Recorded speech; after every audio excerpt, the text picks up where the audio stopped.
helps when the camera's opened. What's up, everybody?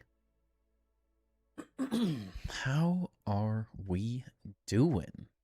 Good? Hopefully good. Hopefully everybody had a good long weekend there. I know I was gone for a little bit, but I hope you guys are doing good. Alright. What's up, Ducky, Wind Guy, Sniper, Sarcastic, Smoking, Nada, Lude, Woodchuck, Aqua, Chap? How we doing? Yes, I did, in fact, see the Casually Grounded today. I don't know if you guys are as excited as I am. Makes me just want to, like snap my fingers. Snap my fingers and just, like, it's August 11th. Just skip some time. Straight. A little, like a click. And just fast forward a little bit, because I need that in my life. Need that real bad. Mushroom floors. Mud brick looking things. Technically kind of gives us a different burr type floor ceiling looking thing. More brood mother stuff. Like, that'd be fun. Don't leave us again. I mean, it's gonna be a busy summer. You're gonna have to bear with me a little bit this summer. I'm gone like every other weekend. It's gonna be wild. But, you know, it's okay. What's up, Rock Me? Welcome in. Sniper, whenever you want to do it works, man. Whenever it works. No worries. You do whatever works best for you. The mushroom floors looked like genuinely incredible too. What's up, Pasta? What's up, Ninja? Icarus as well. How we doing? Like the setup in the back? Yes, I did just get a... oh, this way. Got a display case. I still haven't filled it up properly. I just finished building it like 2 hours ago. So, got it set up. It's there. It exists right now, but we'll get there. I don't mind the Puppers. Pupper's doing good. Pupper's sleeping downstairs, though, for Tuesdays. But he is doing great. He didn't get to come to the beach this weekend, so he's happy we're home. Here's how those new bricks are going to be implemented into builds. Yeah, it's going to look wild. I already have, like, thoughts and ideas of using it kind of like ash cement and stuff. I don't know. It's going to be really fun. Just, like... think of how cool it would be to have like orange, but then like the darker color in some of these center spots and like replacing some of these. I don't know. It's gonna be really interesting. It's gonna be really interesting. Yeah, the mushroom floors are gonna be cool. Luckily, I'm not really using the pillars that much, except for this like lighted feature, which I don't think you're gonna really be able to light the mushroom floors quite like this. So at least it works here. Well, I think I won't have to redo that part at least. That'll be nice. Spoil you with all the news. There's so much. You probably should just check out the Casually Grounded from today. And Doba. That would be my biggest suggestion. They had a lot. And a lot of it was like subtle. Very subtle. It's a Pancake, Norway. No, for certain the ash cement will come in this update. We have no clue about ash cement. I think we got a very small amount of information today, all things considered. I think there's a lot more to come. Yeah, you can drop the Casually Grounded link in the chat if you want, if it'll let you. Came back and ran into the build limit. Are you on survival or creative? Because if you're in survival, you can turn off. You can turn that off. Alphonse, welcome in. Of the purpley look of the walls and mushroom floors. Yeah, it's gonna be really fun. It's gonna be very fun.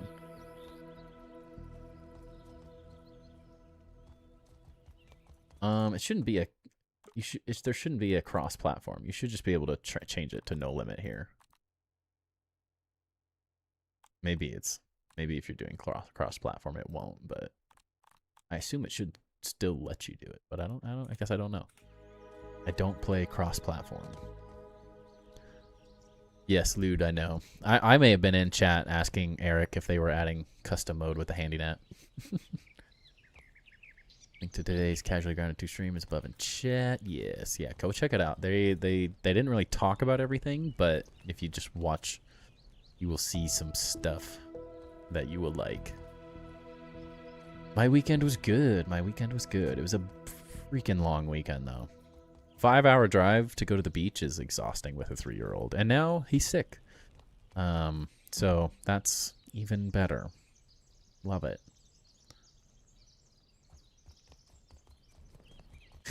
Blue, don't hyperventilate. It's going to be okay. It's going to be okay.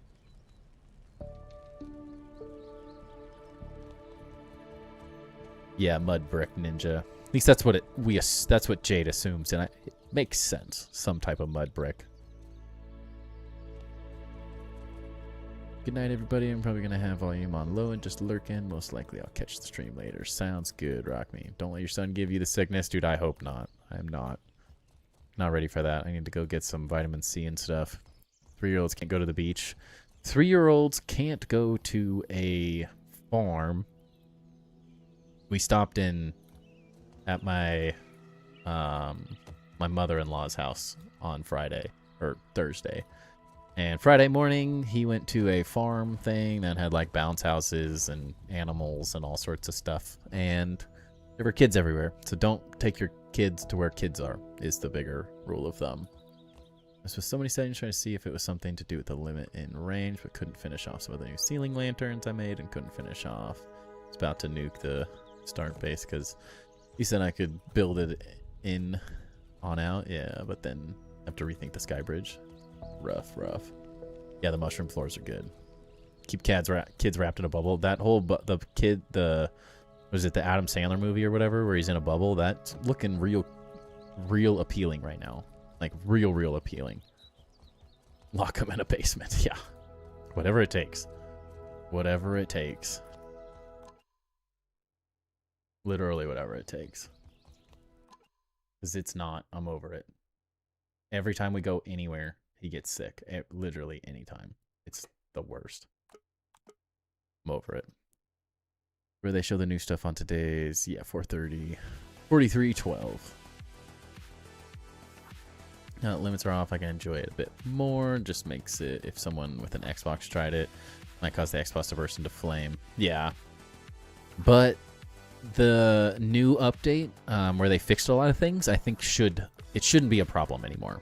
Before not the update today, but the previous patch, I would say I would agree with you that it would blow an Xbox up. But right now, it's actually in a really good place for optimization, even for Xbox. So I wouldn't be too worried about it. Kiss the Row Extremes goodbye. Timber's going to be sick. So I will say tomorrow I can't stream. My wife has to go do some stuff for some wedding prep type deal. She's a maid of honor in her friend's wedding. So I'm on my own tomorrow. So no stream tomorrow. But I did tell her that I'm streaming Friday. So we may do a 6 stream Friday, assuming I don't feel horrific. But hopefully I don't feel horrific and we can just stream like normal. We'll see.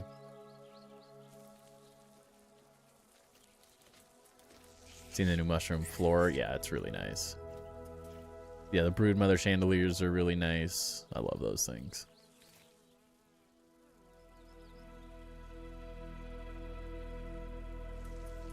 Hello, Lone Wolf. Welcome, welcome. Also, it's cool seeing how much they revealed. Like we're getting all of this. Like we're getting, I don't know what this is, but we're getting like, it's a big chunk. We don't really know how far this goes, but I mean it is like easily this amount of space, and this is a big space with a lot of stuff. It'll be a big area. Like the mud walls and chandelier, yeah. Hope they fix the resource scanner and people for looking for resources. What's wrong with them? You're more of a fighter than a builder. Please excuse your lack of off-gridding. No, you're good. No one has to off-grid build. At all. It'll be foundation with the size of mushroom bricks. Doesn't make sense if they are the same thickness as a grass floor. From the looks of it, my guesstimation is more it's going to be the same So if you took the B wall, whatever it is, mushroom wall B, from the looks of it, it's going to be like you took this and then rotated it onto its side. I assume these will be cut a little thinner because they looked a little thinner, but it should be, I don't think it's a foundation piece from the looks of it. Because if we saw the bottom where they made a little like loft area, and we saw the bottom of this, which would make a lot of sense that they added this, and then that's how they're going to do the mushroom floors, and it's just a really thin piece of mushroom on it. That's my guesstimation, though. 6 stream equals JD straight. Friday night, burn it away. Yeah, it always ends up well. A lot of resources don't go away from the map, and I can't see them with the peeper as well. Interesting. I feel like mine works very well. I don't know. They just like clear it out and do it. They are kind of hard to see. Like if you play with max, the yellow is very difficult to see sometimes. Is my only issue. So it kind of depends on who you play, because the color of the resource changes as well depending on the team you use. Won't show burr plants, pine needle clusters. Oh, mine shows mine definitely shows burr plants. I know that. I've used that quite a bit. Your thoughts on those 2 new crafting machines? I want them, wishful thinking, I want them to be like something that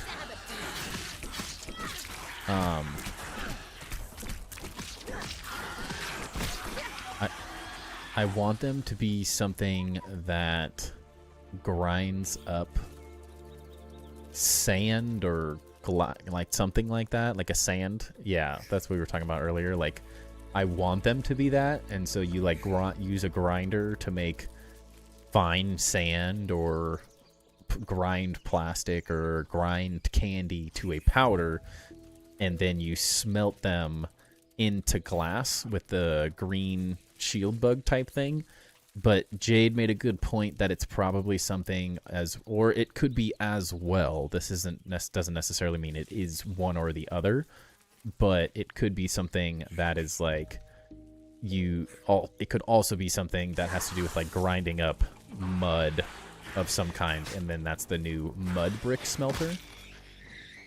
It seems maybe a little weird if you already make pumpkin brick and mushroom brick in the normal oven. It seems maybe a little redundant to make a new smelter just to make another type of brick, if I'm being honest. So maybe that's wishful thinking for us, is that it is something more along the lines of glass.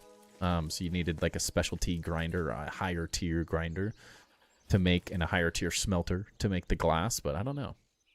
The purple is in the new walls. Yeah, the purple, I don't know. Like the brown, it's like, is it the mud is a purplish brown from the water? Because I would assume a mud type brick makes a lot of sense. Since we have clay, it's not very hard to like implement a slightly different color for a deeper mud or a, not clay, but whatever it is, you know. Could be a lot, I don't know. Puts as devs to be slightly redundant. Yeah, that's the hard part are they making something like, we asked for like, hey, a crafting table that is an upgrade that just costs more and looks nicer. So maybe this is the first implementation of like, this oven is an upgraded oven that makes the new brick and all the old brick. Like, it could be that, or it's one that just makes glass, or like, it could be a lot of things. It could do none of those things, and it could be something totally different, and we don't even know what we're talking about. So it'd be interesting. Shastya, welcome in. Welcome in, Area d'Alto. Or Area dell'Alto.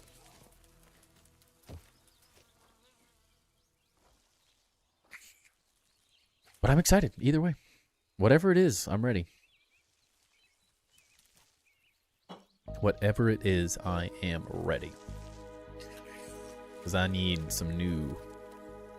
I'm so ready for new content. Absolutely dying for it. I think making a tier 2 oven to make a new brick because it needs the higher heat would also make the prior levels. Yeah, I think it would make sense. It would be Clart. It's a dud/mud blend that is incredibly sticky. Like, pull your boots off your feet, get sticky. Interesting. Could be. Bruce Willis glass. Yeah, so. And it kind of works out, because I'm... What? Is this going to work? I'm out of town again the week before the 11th, like the whole week. So the 3rd through the 7th. So I won't be streaming at all the week before, and then I get to play. Instead of tours, just so everyone knows, Tour Tuesdays is not happening the 11th. We're playing the update. Just be ready. The 11th, 12th, and the 14th. That's happening. So the next 2 weeks as well. Next week should be fairly normal, and then the week of the 27th through the 31st, I'm going to be gone, or won't be able to stream that Friday. So we kind of have like a crazy little schedule coming up, but should be fun.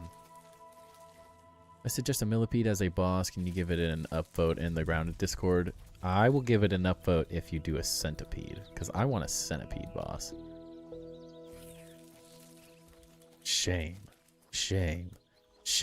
Yeah, but like new update, I would rather everyone play the new update instead of doing tours that aren't of builds of the new update. So it kind of makes sense, right? Like we need to give everybody at least a week, if not more. Like we might do some just playing content for 2 weeks or so everyone's allowed to like build with the new stuff a little bit and get through everything. That would be probably the idea. Centipede boss would be creepy. It would be. That's why I really like it. I want it. Sounds incredibly difficult to do, but I want it. When the update releases, it's not going to the PTP, straight into early access. Yes, that is correct. The places is my next tour. I thought you wanted to wait till the 21st, right? So yours is whenever you want the 21st, really. Less than a month, I know. It's so close. So close. You aren't allowed to have a social life? Yeah, well, tell that to my wife. It's a losing proposition for me. I have to play to get all the discs for the new stuff. Yeah, exactly. Are centipedes venomous? Some are. Some are definitely. I think a millipede would be a cool, just like, you know how instead of a potato bug, instead of the first game they had the roly-polies. I think a millipede would be a cool like substitution, or like the roly-poly is sort of the lower tier 2 or whatever, and then you have like a millipede that's like even stronger, because they're so similar, but they're just cooler than a roly-poly. So that would be cool. I don't feel like they're like a millipede is aggressive enough to be a boss, you know. Other than OB, someone's got to give you grief. I don't get to often. Oh, 100%. You guys give me as much grief as you want. I can take it. Ironclad Beetle tier 5. Yep. Behind your strategy if you do Tour Tuesday on August 11th. I'm not watching. Yeah, it just seems like the wrong decision. As much as I love tours, like we need people to build with the new stuff, because we are hitting the end of people's ability to continue building in the current like garden update. As great as it's been, we've seen some insane stuff, and we're also going to see more insane stuff. We're hitting that limit of like everyone's kind of, I'm waiting until the next update. Well, is how most people are doing it. Not only are centipedes venomous, they are living nightmares. They are, which is why they're perfect. Is anyone sharing a base from a test server? I think that might be your issue. Are you on a test server? How are you on a test server? There's no PTB, right? So we should all be on the same servers.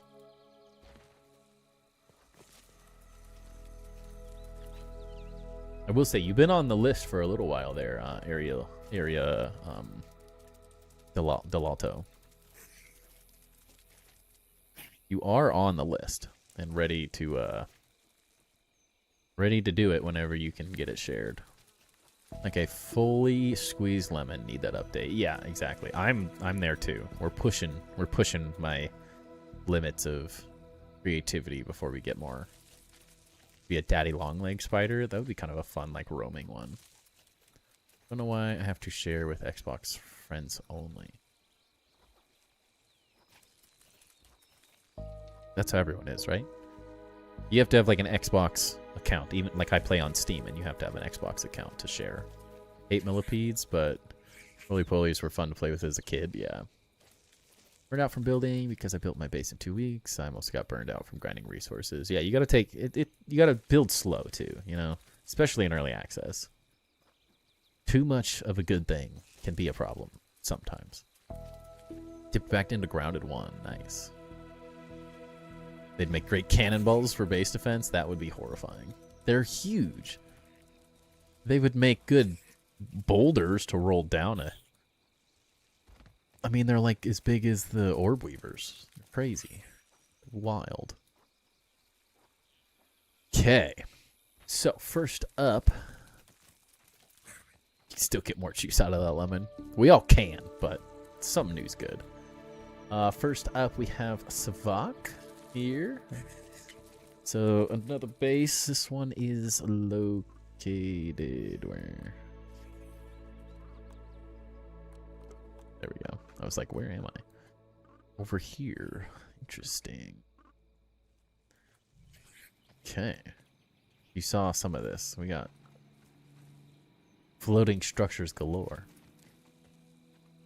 If we need a countdown, 3, 2, 1. Go. Dun, dun, dun, dun. Mario music plays. Yeah, so let's get into it. Let's see what we got. See what we got. Fly very gracefully, huh? In my dreams, That voice threw me off. Couldn't remember for centipedes or millipedes that were venomous. That's why I asked. Either way, they should be considered a boss for the barbarian archetype since their body is shell-like. Yeah, it could be cool. We got a cool little like farm area here. I like how you lit this up and stuff. This looks very nice. Then what? Little buggy barn. Start on these lower areas. A nice little like crafting space. You bye, bugs. Stay there. Later.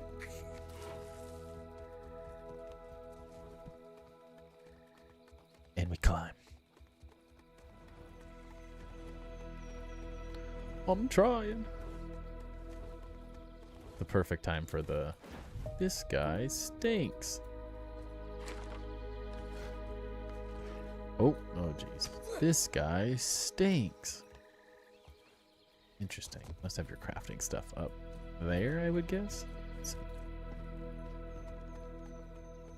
Let's do it again.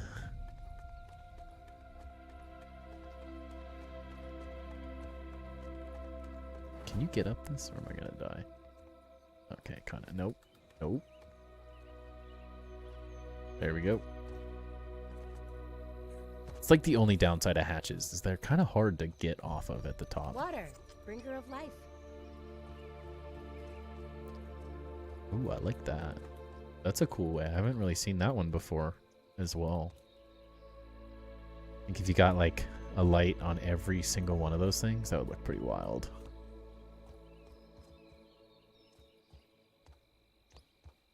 Like all the way up, that could look really cool. Hatches that are a pain, yeah, they definitely are a bit. It's a great addition for sure, but they are a little clunky at times. Just a little clunky at times. What a view! When you come out at midnight and you're just like, I just want ice cream. I want ice cream. Hotfix really made things more glitchy, laggy. Do you think that will work itself out? Or do they need to do another hotfix? I haven't played, so I honestly don't know. Everything will get fixed, for sure. Everything will get fixed. I don't think, like, if something's broken, they have to... It won't fix itself, right? Like they'll have to add something or do something to fix it, but... They are very vocal about being willing to just... Something breaks, they'll fix it. So it's just when. Yeah, this is really interesting. These are a really nice... I never really thought of using these like this. Even though it makes so much sense. Be easier to climb if the hatch is rotated. That could make sense, yeah. Stems for burr floors? No, you do not. Just burr and lint. Oh, burr and lint. Yeah, I like that a lot. Even like the roof, it looks really nice. Oh. Yeah, that's really interesting. Yeah, I'd love to see like a light on every single one of those, and then you could do like a rainbow effect, or like each one. Like imagine this, but each circle has a light on every single one of these, but then each one is a different color. That would be really cool looking. That would look pretty freaking wild from the outside. We would get more roof materials. I know we have a bunch, but wouldn't have really brought that oomph. They're adding new voice lines for the January update, the garden, and the summer update, the pond. Yes. They're adding a bunch of new music. I know it's like a smaller feature. Ooh. It's a smaller feature, of course, with the whole change in coziness levels and the music you get, but I do kind of like that chill vibe music. Because that's just one thing that maybe like Subnautica that I really liked about, is I love the just bass music that you got. There was just like a more, like, this is very ambient and quiet, just kind of there, which is chill, but it doesn't give that like as chill vibes as the new music that they're adding. Yeah, updated music on a lot of things, like a lot of updated music. Never use burr floors, but I want something that can just have in my inventory. Yeah, that's the way to go. That's why I don't use grass and stem in general for building, is because I hate having to carry everything around. It drives me nuts. This is very nice, Savak. I really like this. Yeah, it's a huge light fixture. Music box is going inside your grand hall. Yeah, I want a music box. That was one of my favorite things that they added to base building in Subnautica, was just being able to play music in the base. It was amazing. Anything interesting out here? This looks very nice. I like this a lot. The use of these is very good. A+ for creativity, yeah. Pinecone stuff use stems. Mostly no. Mostly no. I don't think the majority of it, like roofs and stuff. There's not as much though.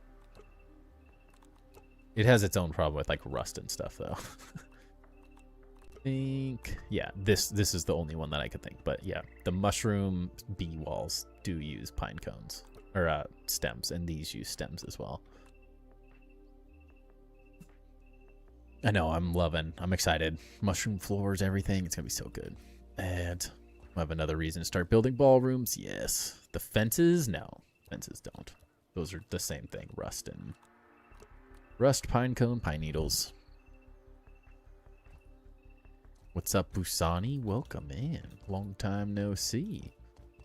But yeah, Savak, this is very well done. Very, very well done. I guess here, maybe? What the heck?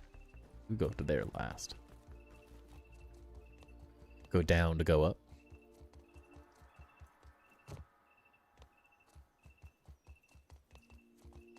Look. Bunk beds. Good old bunk beds. Where's the best place to get rust? There is no good place to get rust. They all kind of suck. There's no, like, good. There's no place where you can just be like, ah, that's all the rust I need. Like, there's a little here. There's a little underground. There's a little up here. There's a little... I don't even remember. I wouldn't say there's any great place. There's a decent chunk up, but you have to build to get up here, so that's not super ideal. There's a little bit to get on here from the nails, but a lot of it falls through. Same thing with like all of this stuff. There's a lot here, but so much of it falls through. It's really annoying. It's not ideal. Poser for Subnautica 2 is Ben Prunty. He's known through the series as one of the best Subnautica artists out there. He's really good, yeah. The over-under that they'll add dummies holding weapons in this update got $20 that they will. I would say under. With things I saw today, under. It seems a little unlikely. I don't know. I want to be hopeful, but I want to be hopeful. All right, ads are gone. Perfect. Making the pyramid more complex to walk through like you requested. Let's go. Getting back the scales from under your base, but for some reason I can't replace the scale. Roof slants with anything. I see. They refuse to be placed where I wanted to. Interesting. There are some funky things. There are some goofy things out there.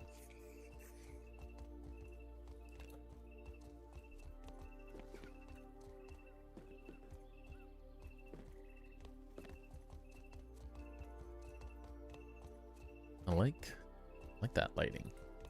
Nice. We'll see that from the other side here in a second. You didn't check out the thumbnail. No. There it is. Spoiler. Bit of a break. With it being right over the ice cream zone. Could be. Makes sense. It's kind of a funky spot with everything. Nice little like planting zone. Got this creepy spider design. I like how this is very abstracted, but it looks exactly like the I like the Spider-Man logo. So base under the Billy Hogs stand the last 2 or Tuesday, and then a platform at every rust spawn. Yeah, that's one of the spots I was talking about. 50k raw science going a shopping spree day 1 of the update. Same. I was about to check mine, and then I'm like, this isn't my world. Never mind. Yeah, that's a really... I love just the random designs like this. You guys having fun. Oh. And it's a hot tub? Oh, I can't get in it.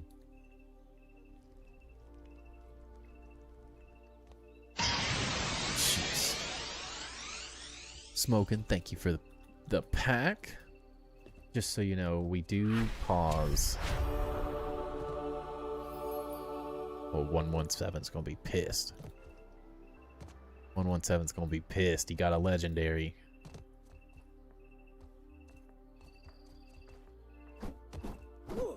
He got a legendary. Smoking's on it. Right on the other edges, but might just be lost with a scale roof under the bottom floor when trying to replace it. 117. It's not fair, man. It's not fair. I even turn the probabilities easier and reduce the cost of things. Oh, man. Yeah, I thought that came out of the fireplace as well. I did as well. Yeah, that's only the second legendary anyone's ever gotten so far, so good job. Good job. Which one did you get? Was it a good one? I mean, they're all good. They're just good in a different way. Or is that part of the fun, I guess? Not spoiling it. Sorry, Zavok. We are a little distracted. Better be on this Friday. I'm going to test my luck then. That's the plan. That's the plan. I like the lighting, man. I do really like the lighting you've done. Just like so much rainbow, so much color, so much light. Very fun. It's very it's a very cool vibe. I do want to wish we could sit in this though. Unique Discord role? Ooh, that's a good one. That's a really good one. You get to be special. Is what that is. I would say that's probably like the second coolest one. The Ascended Builder one is obviously, I think, the major chase legendary. Because who doesn't want their own building in my world? Like, that's what we want. Made a way to sit in it? Nice. This is interesting. Interesting. I like that you did gaps in it. And it still kind of works. Oh no, bounce. My autosave lagged. Guessing zipline tower. Oh, look at that. Is that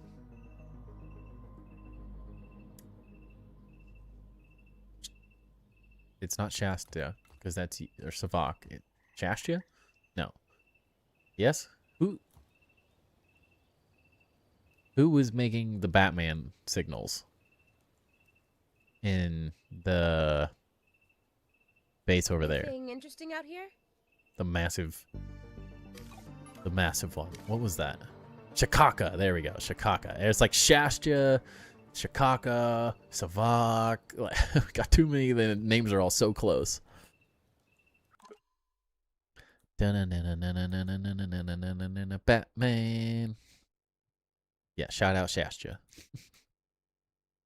I like the pink tube design. That's also fun. It almost looks like it's moving when you do that too, because it gets that weird effect. It's flying. Very nice. How's that glowing effect done? There are, I don't know if you can, they're gonna be really hard to see because they're like in it, but there's the orc disruptors. So if you place a light is just, so it'd be like, can I move it? No. Essentially they just took something like this, placed a light in the middle of this one, and then put the wall back, and then you build outwards that way. And then the orb effect type thing you're seeing on each side is an orc disruptor. Thing. This. The disruption bomb. They put off a weird effect like that. Commissioner Gordon. Reminds me of the flaming bat symbol on the skyscraper from Dark Knight Rises. Yeah, I like that a lot. Very cool.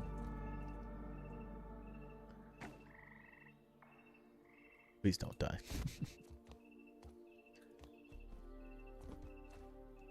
I like it a lot. I like it a lot, Savak. Very well done. Well, man. So, first impressions. Let's get into some of the grading and review points. 120 ponic patches. It's used a lot for resources. Nah. How much raw science? They have more than you. Get owned. You got destroyed, 117.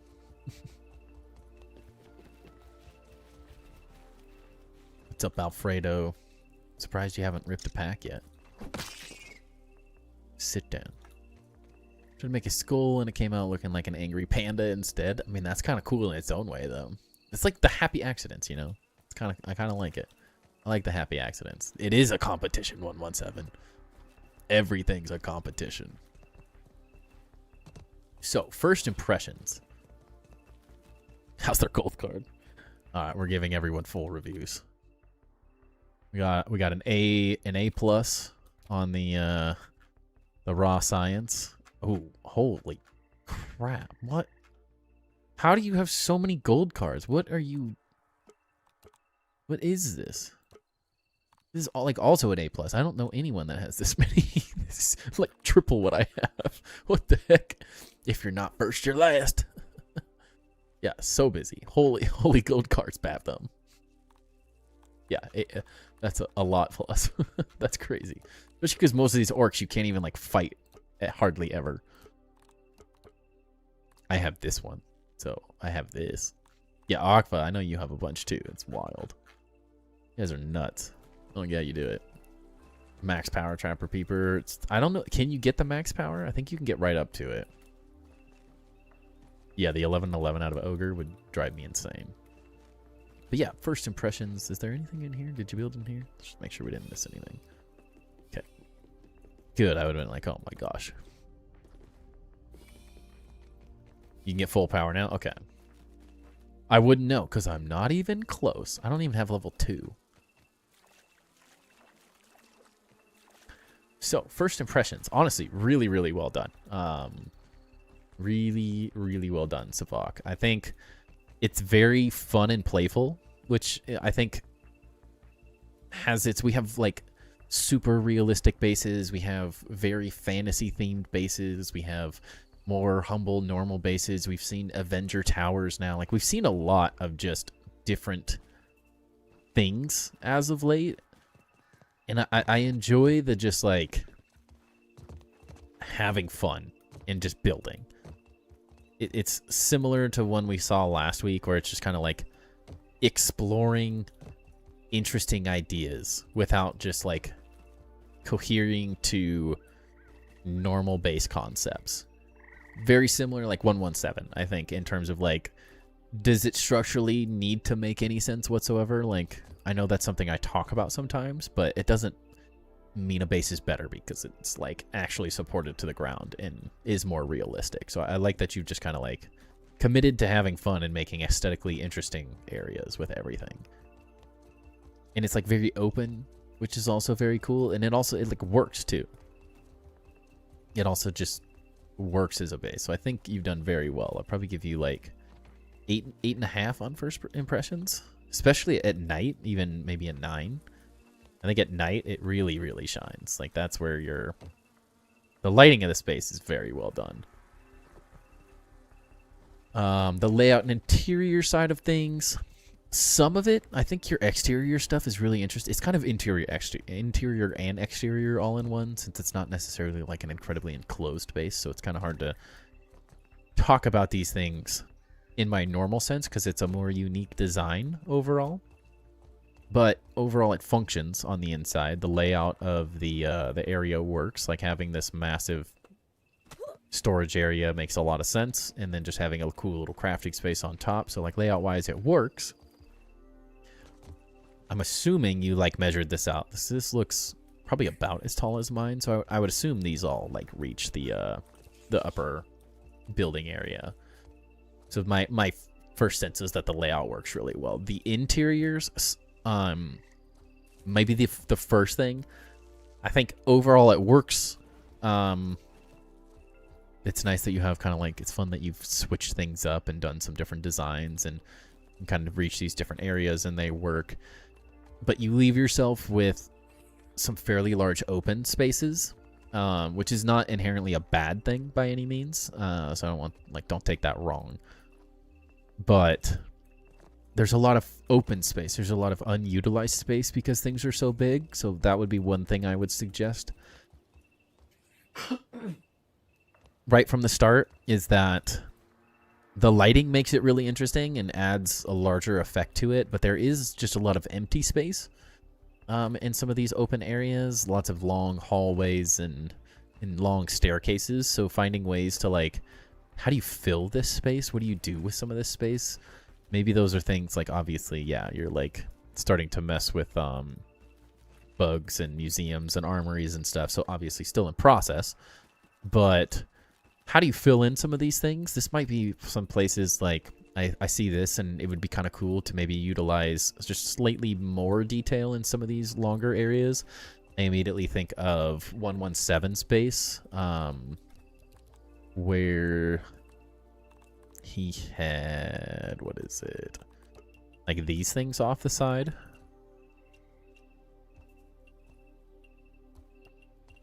And just a way to add like a little bit more detail to some spaces. Something like that could just bump it up just a hair is like an idea, not necessarily something you have to do 100%. Because I mean, you could do these up as well. Like they don't have to be an exact copy or any means. It's just something I immediately thought of in this space when I saw it. You can get them. Sometimes you have to build these things funky to get them to work. But if you got to a place like that,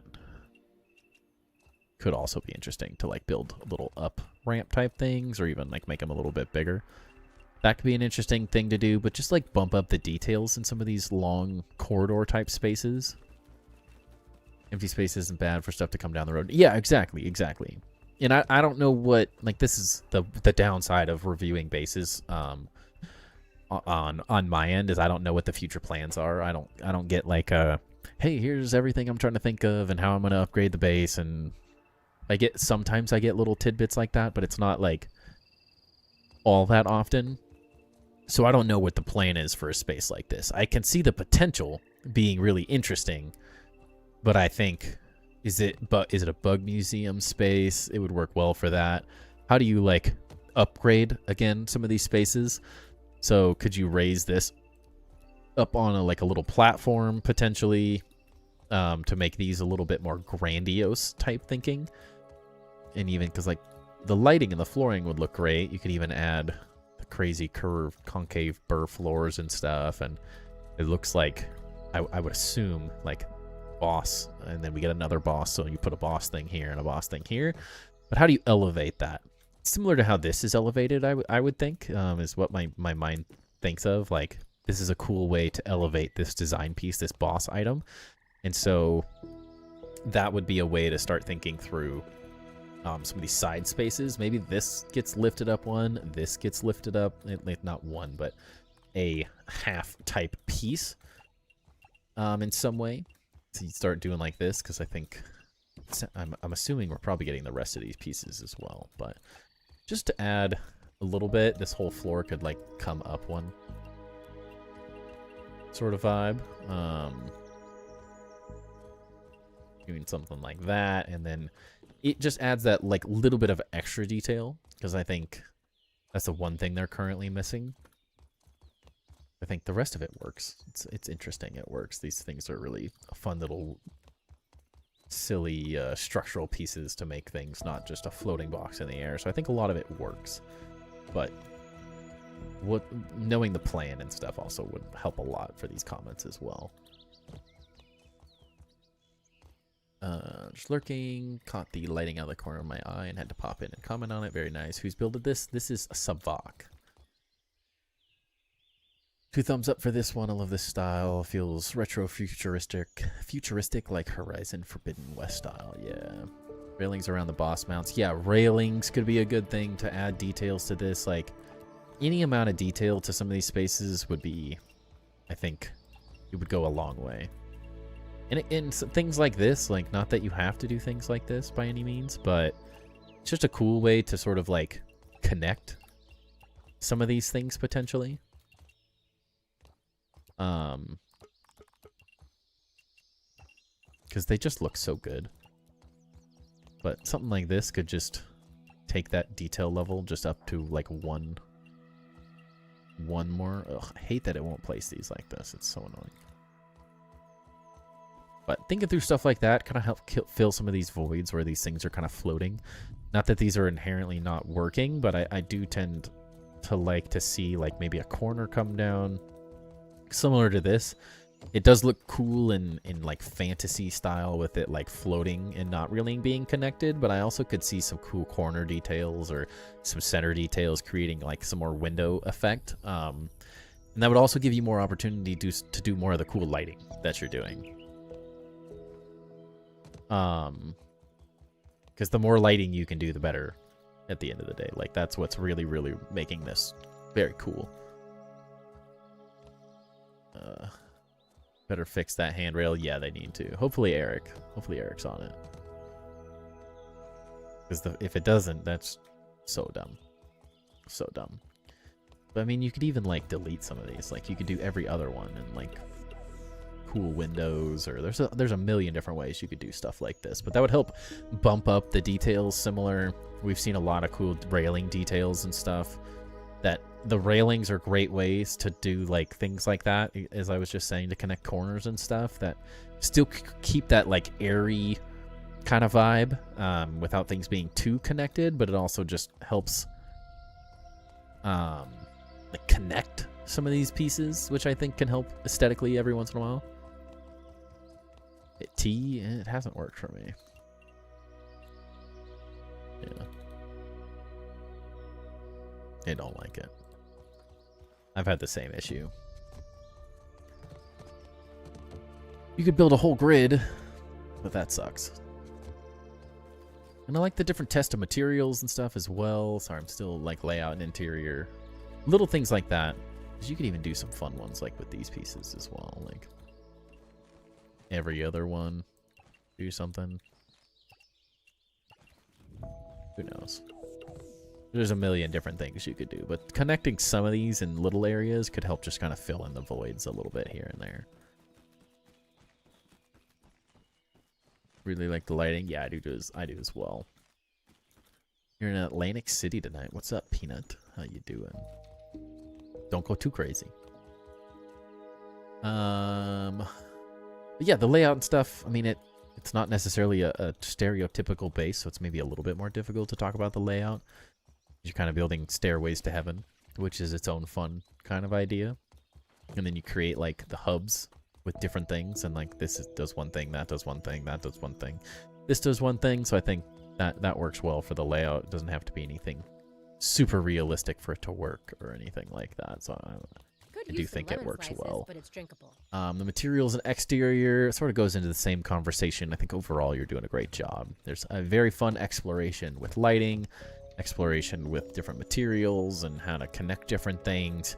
Again, I would just say in the same like framework, like finding maybe a little bit more to connect these things and add additions to the exterior could help a little bit. Some of these as well, like I could, not to just point everyone in the direction of railings, but they are very cool. And they can add in some really fine little details, even just like little things like this, especially when you're using like pumpkin and stuff. They look really nice with pumpkin. Just like hiding things like that helps sort of like frame these pieces so the roofs are a little bit more connected as well. Even if it goes in, we'll see. We will see. You never quite know if it's going to work or not until you mess with it, but...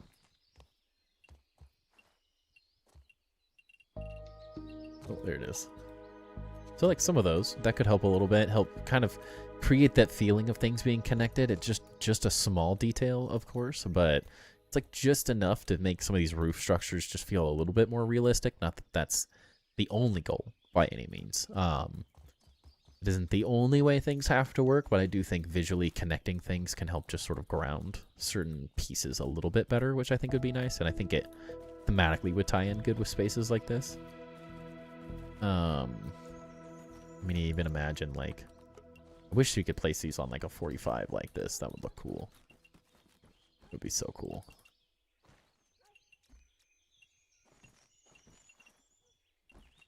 Get up there. If that worked, that would look so cool, but, you know, is what it is till they fix it. Need to make a map? Yeah, I know, I need a map for yours. What is available to look at daily, but no one does? Couldn't tell you. I suck at riddles, honestly. I don't know why. My brain just churns off. But yeah, very similar to how, like, you detailed this is kind of how I think it. Like, you still have this, like, floating type build, like very little connected, but I think this is just enough that you could utilize more stuff like this to kind of continue that connection and making things feel a little bit bigger. The sun. Oh. Wait. I don't do the sun. Oh, look at the sun. Yeah. Don't do the sun. Do the dew. I didn't even see this. Oh, this looks nice too. Yeah, I like the detail level of this. That's just where a couple of these things obviously still work in progress as a base, so take everything with a grain of sand. But filling in some of these things could be really interesting to get it to this level of detail when you eventually get there, of course. The thickness is maybe one thing you could mess with when you have larger spaces like this. This is like these bigger spaces just kind of feel better when there's a little bit more thickness and you have the space for it. So that might be worth experimenting with as a way to just add a little bit more depth to this. Especially because it sure seems like you have enough space to add a half vertical wall and all this. Maybe it kind of ruins this, but that's not super necessary. You may be able to slide that over a little bit. But that would help you, and it would allow you to add more lighting into a space like this, similar to how the rest of it's lit. The designs you've done allow for that lighting, and this is the one space that I kind of feel like doesn't quite allow for the same amount that you've done. So just something to think about there. But overall, good. Structure, I'm probably going to ignore on this one just because it's not structurally relevant. Like, that's not the point or the goal of it. So it's kind of beating a dead horse to talk about structure with a base that's not necessarily about structure.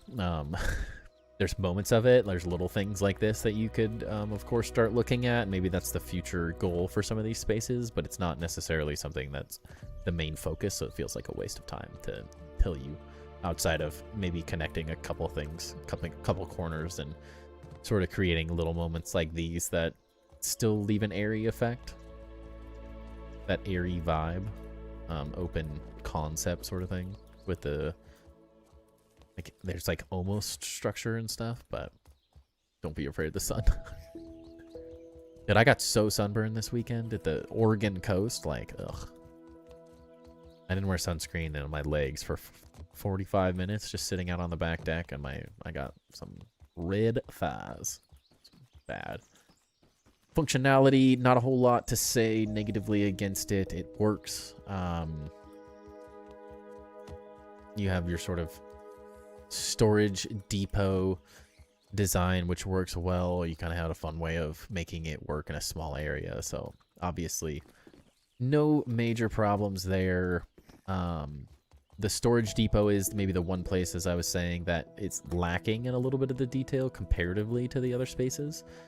So maybe finding a way to make the storage not just functional, but also something that's a little bit more aesthetically designed compared to the rest of it. I like the openings and stuff, and like flipping the materials and using these different spaces, but this is just the one space that like feels like it wants to hit the same level that you were doing everywhere else.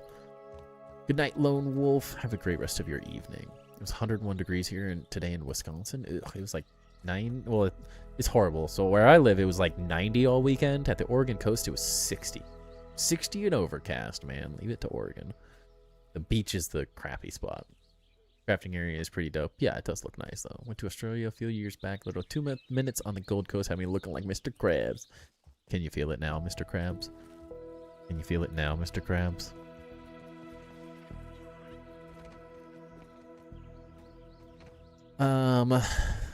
Yeah, the overall creativity is really good. Again, really creative ideas, really creative use of all the lighting and stuff, like very fun. The layering of this is really well done. Great design overall. Lots of fun stuff coming, and I imagine as you continue building, going to be a very cool overall base. Very excited to see where it goes. 101 degrees in Wisconsin. All the cheese is going to melt. You have some nacho cheese. Taco Bell nacho cheese sounds great right now, even though I'm so full. I had Olive Garden for dinner, and I am stuffed. The poor cows. Yeah, and then last but not least, the overall potential. I think with the space you've created for yourself here, there's tons of potential, you know? Not a lack of future growth and potential. You've created plenty of space. You can go up Anything interesting out here? For days and just keep building it up and up and up. So I think lots of room for potential and growth. And that's the great part about having spaces that are empty, is there's room to grow. Room to keep doing things with, room to keep adding. It's like a focus is we're going to get new machines, obviously, as the new update comes out August 11th. We're getting new machines. We're getting like a grinder and a smelter of some kind, and who knows, we might get more as well. So it's one of those things that does feel good to have that extra space. There's nothing worse than being in early access and running out of space. It's definitely the worst case scenario, is going like, ooh, I designed too small and now I have nowhere to go. That's where we don't want to be. Always tend to lean towards slightly larger builds, even though it might be uncomfortable for some. It is always a good idea to build a little bit bigger than you might be comfortable with, because very quickly smaller builds are going to feel impossible to work with. We did the bounce tower and it's amazing. Oh, I can't wait to see it. Can't wait to see it. Hopefully all those comments helped you out there, Aqua, and I didn't just talk out my butt for too long.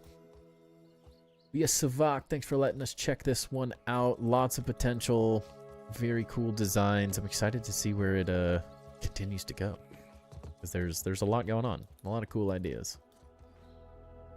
Did build big so I can rearrange a bit, yeah, and that's what's nice.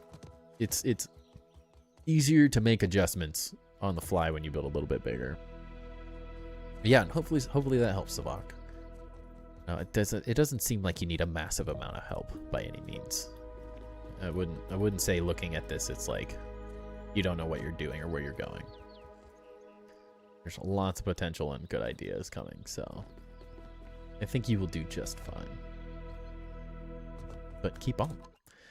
Keep on keeping on. I'm working on a museum. Nice. What's up, Grim?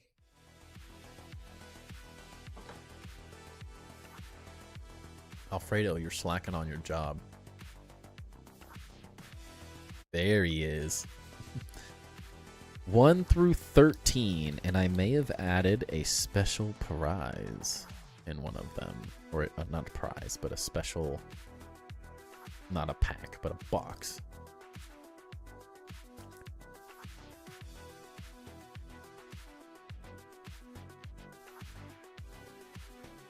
Yeah, 1 through 13. It's like I picked a box. Oh my god, you would pick it. Literally the first... I was just counting it and I was like, crap, I put it at the most common number by accident. You literally picked it. Let me double check that. 1, 2, 3, 4, 5, 6,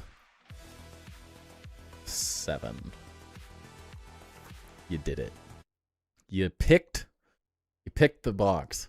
That wasn't supposed to be that easy. I didn't realize I put it at number 7. But yeah, we get to do a whole Series 2 partner box now. Oh, and look at this, Alfredo. So,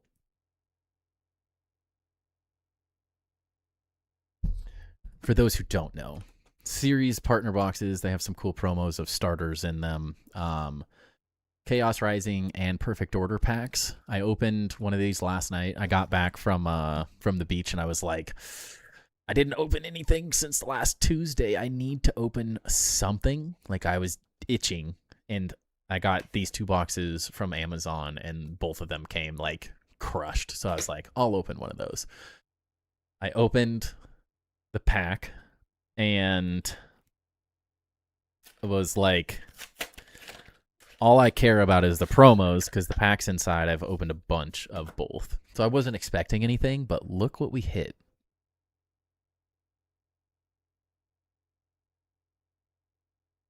I'm also so freaking disappointed that that was the box. I almost picked this box. I was like so close to picking this one instead, because how fun would that have been to open on stream? How freaking fun. So I hit that last night. I'm like, this was my only chase from Perfect Order. We hit the Patrick Stormy. I was like, dang it. I'm so sad that that wasn't the one I saved for stream. And like, I haven't hit anything from Perfect Order so far. So I was like, you gotta be kidding me. I picked the wrong box for the stream. Because I pulled this one out last night for tonight specifically. Because I had this idea to be like, I'm gonna put in a top loader and be like, is an option. But then you guys picked it first try. But I got the card, so I don't have to buy Perfect Order anymore. I don't have to buy it. If it comes in stuff, I'll open it. Like, there's still other good cards in it. But I don't have to actively buy any more packs, which feels great.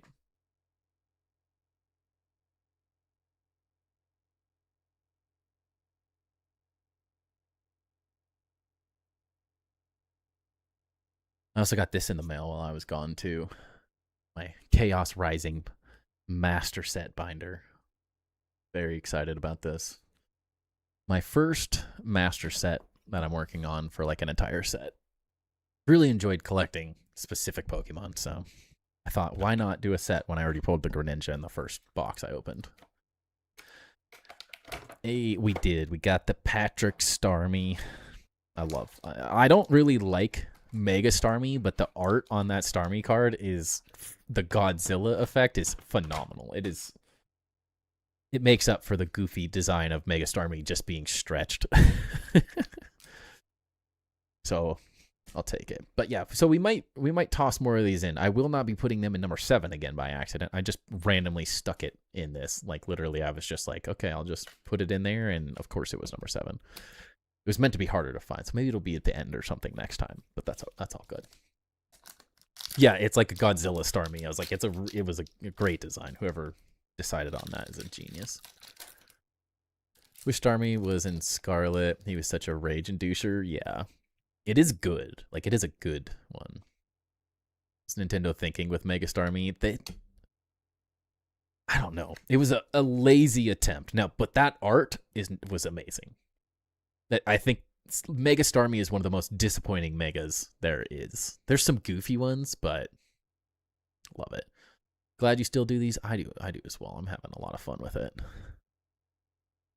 It's a fun way to break things up too. Rattata. Closer. Sail Fossil. Rowlet. Honedge. Aegislash. Energy Swatter. Meowstick. Sail Fossil. Oh, we've hit this like at least 2 times on stream. I think I have 3 or 4 of these now. It's a good hit. It's a good hit. I already have it though. I think I have at least 2 of these, if not 3. Before that one. But it's a hit. These boxes, dude, the series part 2 partner boxes are stacked. Would be better if it was wearing heels and nets. That's it. That is what Mega Starmie reminds me of. That's why I like the Mega Starmie SAR card. That's kind of why I enjoy it. It's silly. It is silly. I'm so disappointed that we didn't pull that Starmie on stream, though. We were so close to picking it. So this is Chaos Rising now. Weedle. Sliggoo. Yeah, Sliggoo. Quillfish. Remoraid. Garbodor. Deoxys. Special red card. Stunky. Tauros.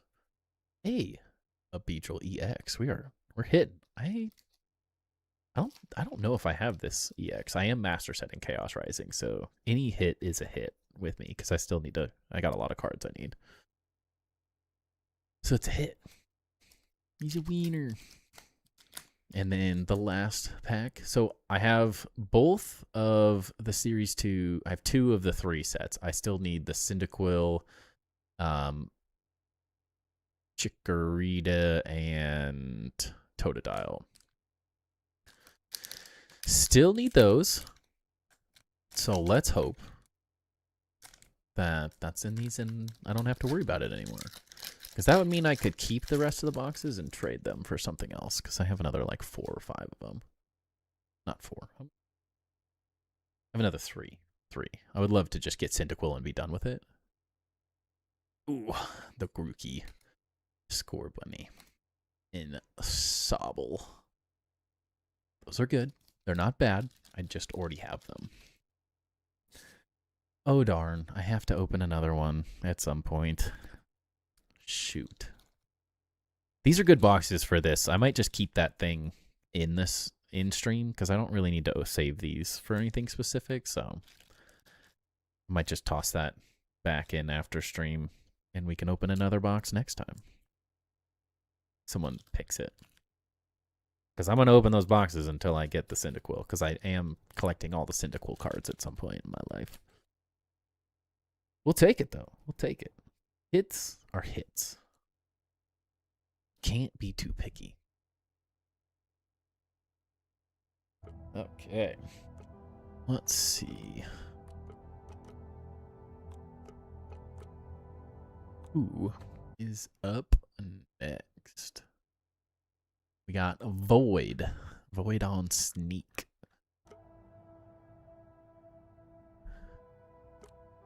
No Cyndaquil this time, but soon. Hold on. I sliced my finger open earlier today, and I tried to use a small band-aid, but it's not working, so let me just toss a different one on. My experiment failed. Void on Sneak, are you here tonight? I was curious if there was more. I saw a couple things in your build or in your world, so I wasn't 100% sure if what exactly I was supposed to look at. Like, the boxes are a win-win. The partner cards are all cool. Yeah, I think that's what's great. Is that it's a guaranteed win. So I bought those boxes at like $40, $45 from my local card shop, and then 2 on Amazon for like 40 or 45 bucks. I can't remember which was which. But I mean, at minimum, that price is overpriced for the packs in it, but at the same time, like, at minimum you get these and you've like recouped the value. Not that I'm like selling these necessarily, but now that I have dupes of these, I'll use these to sell for card or to trade for cards that I want. So it's like although they feel really expensive for 3 packs at even $45, I feel like value-wise, the first Series 1 partners were absolutely the best. The value was insane. Because I got 2 sets of the Kanto ones, so now I can trade it for a really expensive Arcanine card or something that I want down the road. Busy day tomorrow. Going to catch the rest of the stream tomorrow night. Hope we can hang out Friday. Good night. Sounds good, 117. Yes. Unless I am just so incredibly sick that I can't stream, I will be streaming Friday. That is the plan. That is the plan. So let me double check my Discord real fast just to see if Void said something specific about this and what they wanted me to check out, because I think there's a couple builds here and I'm not sure what's what. I haven't had time to check specifically.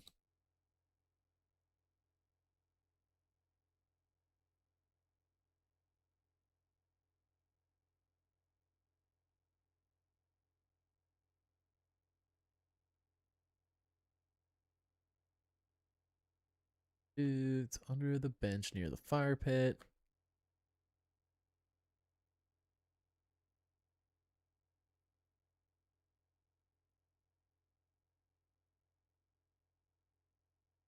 Okay. Nope. To the fire pit. Pack rips for every cough on stream Friday night. Oh, that would be expensive if I get sick. Yeah, while we're wandering, my son had my mom watches him a couple days a week, and she was like, oh no, oh jeez, the struggle's real. He had a gymnastics class today, which is more just like run around and burn energy, and then a swim, what do I want to call it? A swim camp. So it was like a 3-hour camp where he swam and stuff. So we're going to this space. We might come back and check this out, but I don't think that's far enough, and I don't know if Void wants to show it. But he was I was like, oh, it's a long day.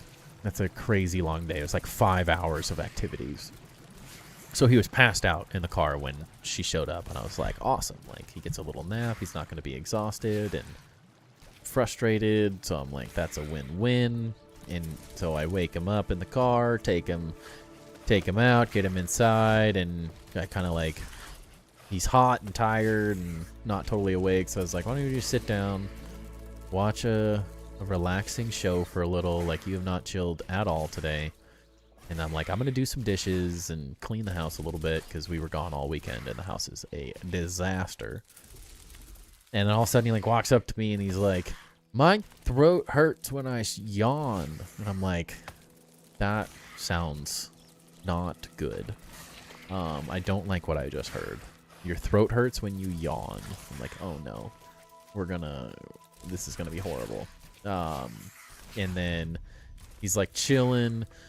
I get him to sit down, get him like a drink, and then he's like, oh, I want to lay down. And he never lays down. This kid does not stop. Like, there's no, I don't want to move unless it's like put him in front of a screen type. That's the only time you can get him to sit still. Other than that, it's like 24/7 moving.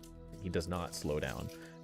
I have to sit down on a screen and chill because I can't keep up with him half the time. I'm too old for that.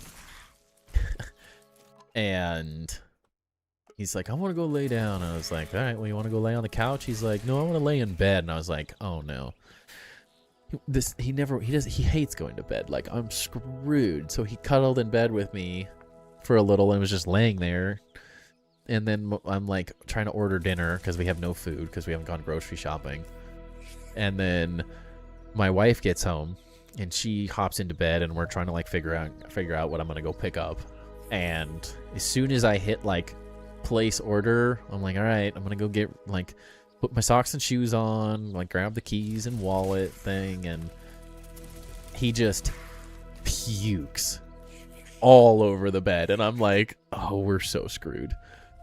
It's just, I was like, this is not the start to the night that I wanted.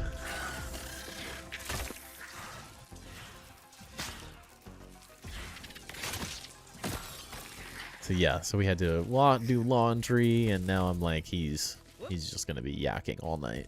Every time he gets sick, he just throws up a bunch. It's horrible. TMI for some, I'm sorry.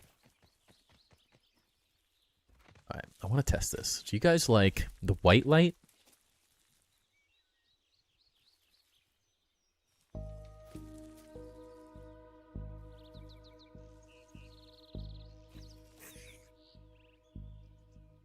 You guys like, can you even see what's in there right now? I've actually caught the projectile in our cupped hands. You're a pro. I wish. That would have been nice. It was horrible. I hate it. One, it's like, it's so miserable for him. Like, it's just not a fun experience. Is blue, light blue, the darker blue, or white better? And can you guys see what's in there? Because Alfredo, I was going to say, that's the PSA slab you got me. And then that, on that side, is the custom art card. And then that's just a little sealed Arcanine thing, and that is too. And then I have a Harry Potter wand and the night bus from Harry Potter in there. And I don't know if you guys can even see it. It is part of life. It is part of life, Lone Wolf, you know. It sucks, but it is what it is. Didn't even notice the display case. When did that you install that? Today. I built it, most of it last night. And then got it installed today. I didn't have enough time to put stuff in it. And naturally, a display case cam now. Oh, geez. I have too many cams. I was hoping that, let's see. So I put the good times only thing in there. Oh.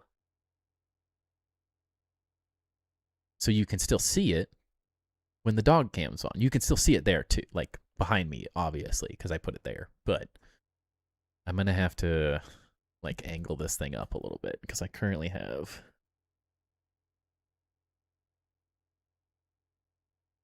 my Arcanine magazine on top. It's like a Times thing. Yeah, a Times magazine with an Arcanine photo. I'm so disappointed though. My head mount thing doesn't fit.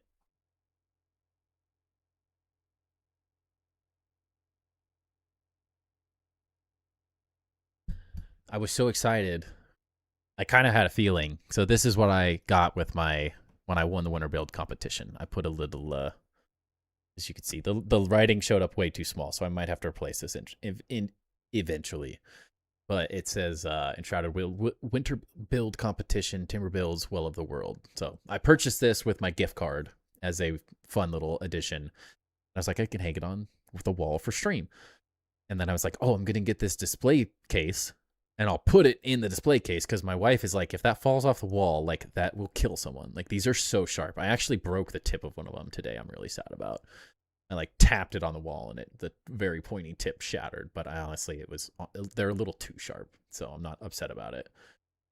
So it doesn't fit. So now I got to maybe like mount it up here, maybe right above it, maybe. Since now I've raised it up, that might be the only option. But now I need to replace the letter thing because it's so small I can't even read it myself.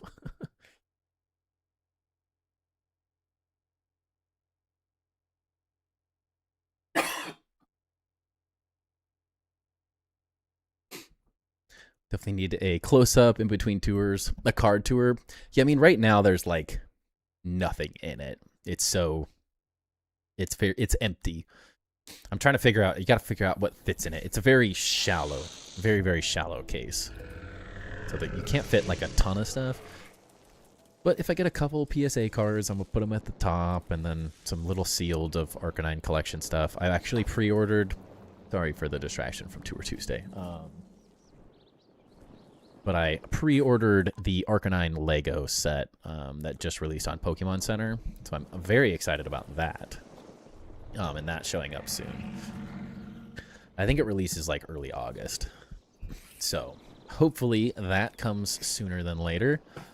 And then I can put that in there as well. So, next up, Void on Sneak. Let's see.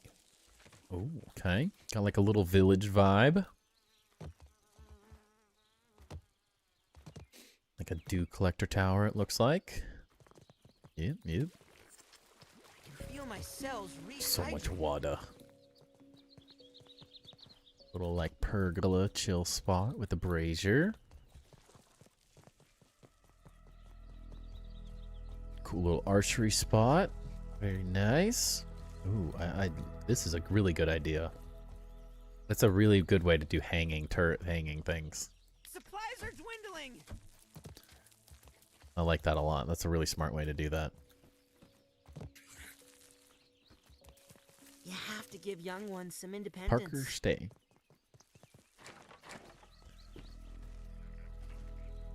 Nice little food storage area, cooking area. Great little storage spot as well.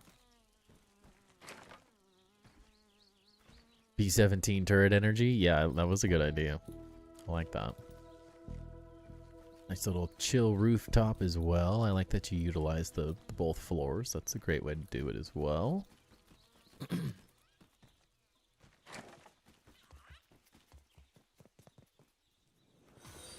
Jax, thank you for the follow. Welcome, welcome. You're having a good night. And you got your own little... Oh, I like that you put the rug up there. Nice. Nice little chill office type space. I can't wait till I have like a custom office space. That's the dream. I'm making it better and better, but this room is not great for an office, honestly. Is anyone else? I'm drinking an energy drink right now, and somehow I'm still yawning. Is that just children? Maybe it's just children. Having a child does that. I don't feel like I should yawn while drinking an energy drink. It just feels wrong. This little mushroom storage building. See an art gallery, so we have to check that out. Normal if you are ADHD too. I get sleepy with energy drinks. Yeah, it's like counteractive. I also ate Alfredo will like this. I had Alfredo tortelloni, chicken Alfredo tortelloni with chicken gnocchi soup, and got a side dish of Alfredo pasta as well. So I'm Alfredo'd up tonight. And this is why I hate getting Italian food. Like anything pasta it's incredible. I love it. It tastes good. You can't go wrong with it. Just makes me want to go to bed. Nothing but makes me want to go to bed. It's the worst because it's so heavy. And breadsticks. Like I just was like, I'm eating this. I felt great all day long. I got a good amount of sleep. I was feeling great. I ate that pasta and I'm like, straight food coma. Void, this is a really good idea as well. I like this. Sick of Alfredo now? You can't be. I'm not sick of it, but I'm going to be eating it for 3 days straight. I love this. This is a great idea. Theory is that your brain and body are in rhythm mostly when you are asleep. So when the energy drinks get your body up to your brain speed, it thinks you're supposed to be asleep. Nah, great. I love my brain. Love my brain. Yeah, this is a great little design for an art museum and stuff. I like this a lot. Oh, this is a fun little addition as well. What's up, Darkus? How you doing? This is really well designed. This is very nice. I like this a lot. Obviously, like, as you add more of the art stuff, it'll look really good as you fill out the rest of the space, but great little design. Great little art museum and art gallery. I think an often underutilized piece of decor. I'm doing good, Darkus. I'm doing good. We're Tour Tuesday, you know? We're back. We're having a good time.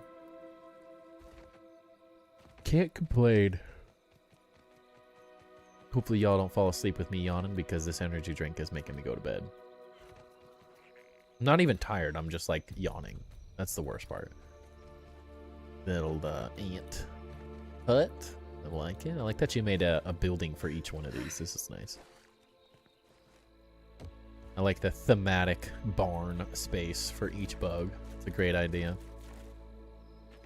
Nearly midnight, and I would absolutely muck pasta right now. Oh, dude, I went ham on that pasta. I ate so much. I've gotten in the habit, like, I don't really eat a ton of food during the day.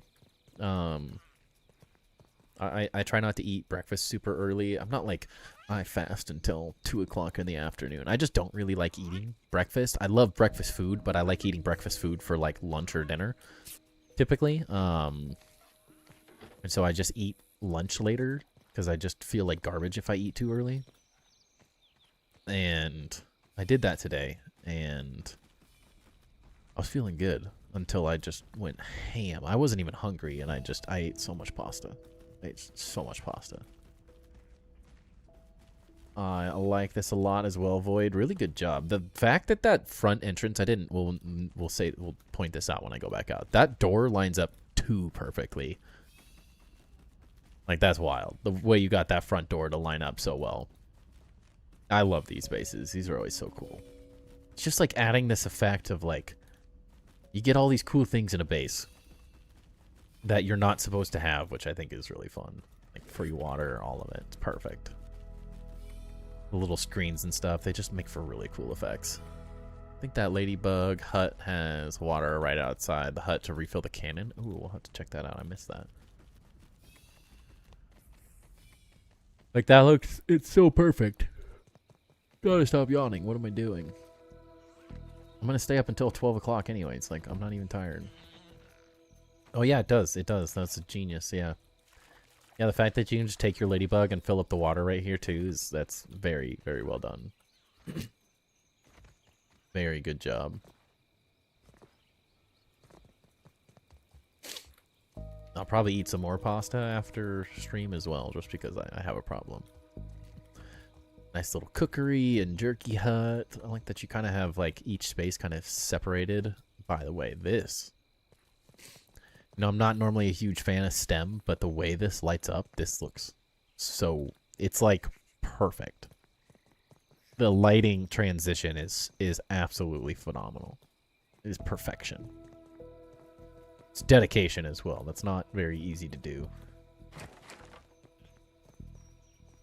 We got kind of the mansion vibes.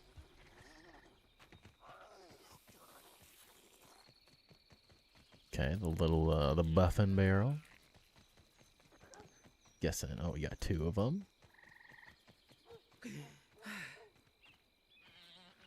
That's the ladybug hut. Yeah, that lighting is very good. Where's staircase? There we go.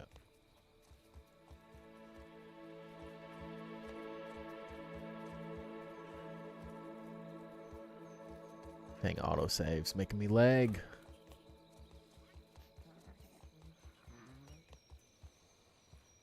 We got the armory, the weapon stand area. Again, very good, nice job on the consistent lighting. Every space feels really nice. I like this a lot.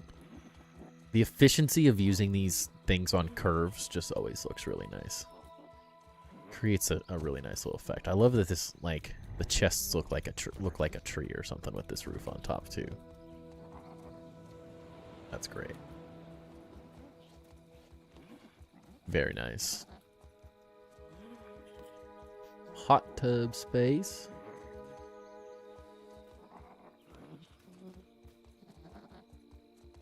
Hear the stink bugs sleeping.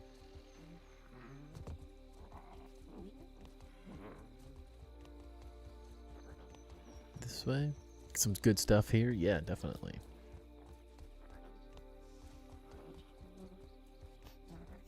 Nice. You got the glitch with the sap catchers as well in before they fix that on August 11th. I guarantee that's going to be fixed on August 11th. So place those down now. Do it quick Do it quick before they patch it, because it's not going to be here forever. Eric definitely said that that is not going to stay. So I would expect that to be fixed very soon. Get it while it's hot. Because it's kind of busted, honestly. The fact that that works is kind of insane. Nothing like H2O.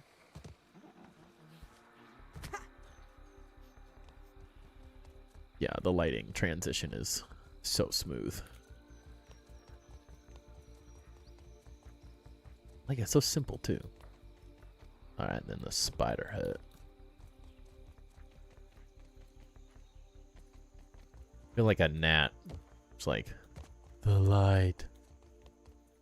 Look at the light. No roots near your base. I think it would be the only way to get sap. Yeah, it is. You used to be able to do it on the edge of the thatch roofing. I don't know if they fixed that one, but you could place it on as it rotates sometimes. I wish you could turn this yourself. You used to be able to place it on the stem of this, or like same thing, the stem of this. But then went ahead and broke it and let us do it on the mushroom. Mushroom makes sap IRL. I don't get why they need to fix it. Yeah, it's just not intended, right? Technically, the grow shrooms do make sap, but we can't build out of the glow shrooms yet. But yeah, that is research, technically right? a sap material.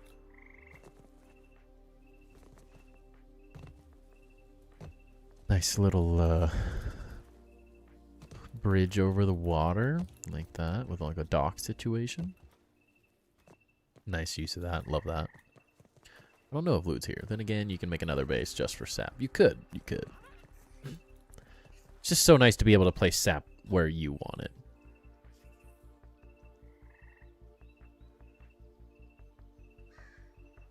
Would be nice. Would be nice.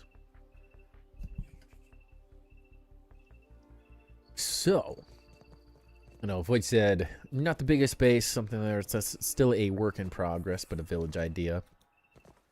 I like the framework of it. I like the idea that you're messing with.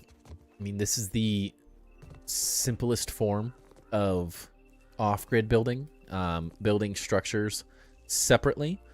The only thing I think it's currently lacking is that connection in more of a city vibe currently. Ability to grow an oversized shroom. We're making a ton of mushroom slurry. That would be a good way to do it. Yeah, okay, we'll get to that. First impressions. I think you got a really good start here. I like that everything's kind of separate. I like that you have sort of a base, a building for each thing. I think that works great. That makes the building of a village of some kind like work really well. So I think that's an awesome way to do it. I think it's an underutilized way of doing it. It is harder to build, kind of like how I'm thinking through my base is like one base to rule them all sort of concept. Is a little bit more difficult to build one massive build that does everything. This counts as research, right? But instead doing a building that does each thing, I think is a great way to do it. Instead of just one base, it's many bases that make a larger base. And I like that a lot. That is the perk of this area specifically, I think, as well, is like choosing a spot where there's like a hillside. So you can kind of build these like raised platforms and stuff and build some verticality in it, which is very fitting for like villages and cities. So I think this is a great spot for that specifically. Away. So I think that works really well. The layout and interior, I think, of each space works well. There's a lot of like creative little ideas. I know, like, still very much a work in progress as you're finishing things out specifically. But the little spaces that you do have laid out all have their own little kind of vibe, their own little designs and stuff. I like maybe an underutilized combo with the grass and the pumpkins, since you get all these little green pieces. It does look really nice together. It does. It's a very simple, good looking design overall. So I think this all works really well. It's simple. It's not overly complicated, and it's not over the top like maybe some of my bases. Oh, there we go.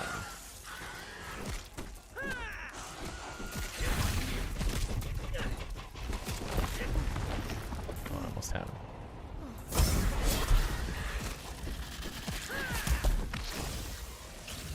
sucker.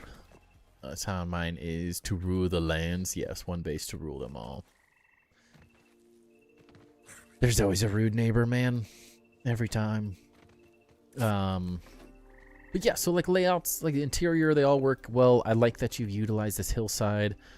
Like you can keep building up and keep extending as you get more ideas, and we're gonna get more buggies. So there's lots of room to expand this. So I think that all works really well. I like that things are not necessarily all placed on the same exact grid as well, which I think works incredibly well for cities and villages. It just makes for really interesting builds. Is one of the, if you build a single grid city, it is very repetitive and it's really hard to make things look more natural. It feels very, I don't know, maybe more like a US city at times, where it's just kind of like blocks, like Lego blocks placed, and so it just kind of gets really repetitive really fast, and it can be very difficult to design out that way. So I like that you've kind of separated these things. You kind of given yourself opportunities with the different grids and the different layouts to just better conform to the site that you've picked, or the landscape that's designed in these areas. So I think that works well. The materials and exterior overall are good. Like each thing is experimenting with its own idea. Some of them maybe start messing with some other ideas as experiments, but I think overall it works well. I like that you've kind of like sandwiched stem in between some mushroom towers and stuff, so it keeps things kind of interesting. It gives a more solid look to the base overall, especially this one. That's typically my struggle with stem, is it's really hard to build a building with something that feels like a gate at times. Maybe is a way to do it. Like it just never feels enclosed. So it does help sort of enclose this space a little bit, even though you're still using them here and stuff. It's not bad by any means. I think it still works very well, and it gives that larger structure kind of visually, which works well. The only thing I'd say sort of on the materials or exterior side of thing and the layout of it is the only thing this is currently missing. Why are there so many more? Go away. That connection is currently what it's missing. How do you find a way to connect these? Oftentimes pebble paths are a great way to do it. Foundation pieces are great, whether you like clay or stone or pebblet foundations.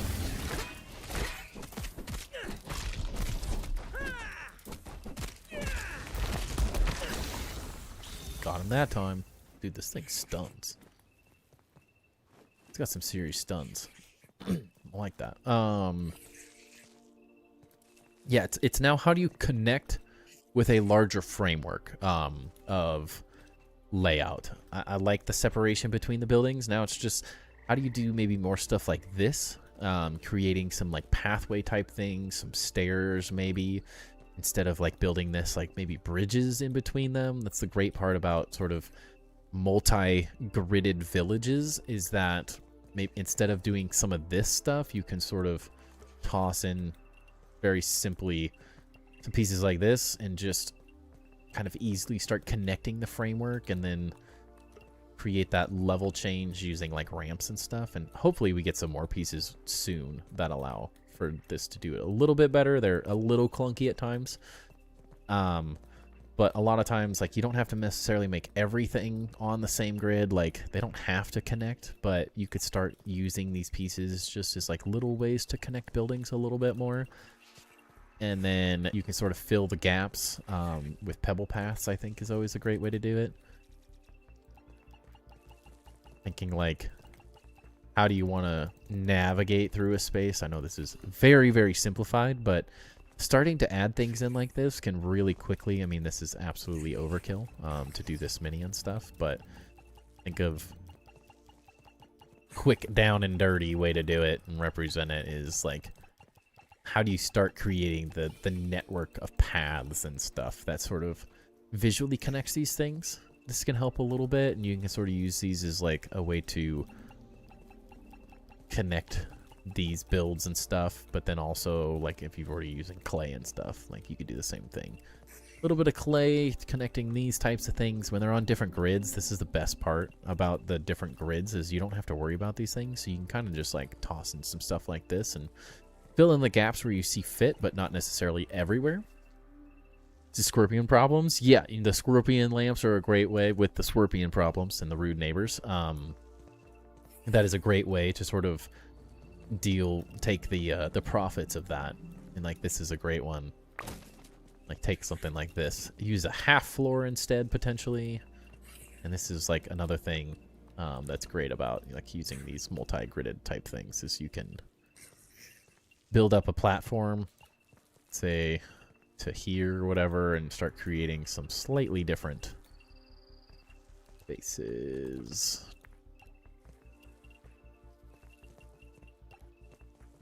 Kind of as you see best fit, of course. This is just quick ideas and stuff, but you can quickly do something like that. I actually didn't even need to delete this thing. Then you can just keep your staircases, but then you just get a little bit of a way to sort of connect these things, and it really starts creating interesting streets and stuff. I like to look at like European style builds, like stuff in like Germany and in those kind of areas, like the hillside. Same with like Swedish mountainside towns and stuff, like that sort of vibe. Can be a great way to start testing these ideas as well, and get sort of an idea to how to lay out a city. Because very quickly then you kind of like, you have this hangout space here, and you can sort of extend it out into these areas, create little marketplace type designs. And you can leave some of this stone. Like, it doesn't all have to be one specific thing by any means, but it starts to help kind of connect pieces, and then you kind of get these like interesting pieces where when these are coming at different angles and stuff. This has always been something I enjoy, fun to mess with. It just kind of gives you it, and then you can kind of get interesting frameworks and interesting ways to like height. Changes in verticality, I think, are really nice, especially because your buildings are already doing this. So it's the first thing I would think through, and yes, it is 5,000 stones. Yeah. Definitely not a cheap thing I'm messing with right now, but these are experiments. You can do it a little bit less over the top too. It doesn't necessarily have to be like fill the whole thing with stone. You can use it effectively without using a billion stone, but these are just sort of my brain's first thoughts when I see this. And however you see fit is always totally fine. Catch the rest of the stream tomorrow. Sounds good, NATO. Have a great rest of your evening. And it can allow for interesting things, like you can come and sort of outline pawns and stuff. Like this is another great use for since you're already sort of messing with the off-grid idea, like you can kind of come through with like things like this, and if you outline the pond a little bit, if you really want to get into it, you can go crazy with it and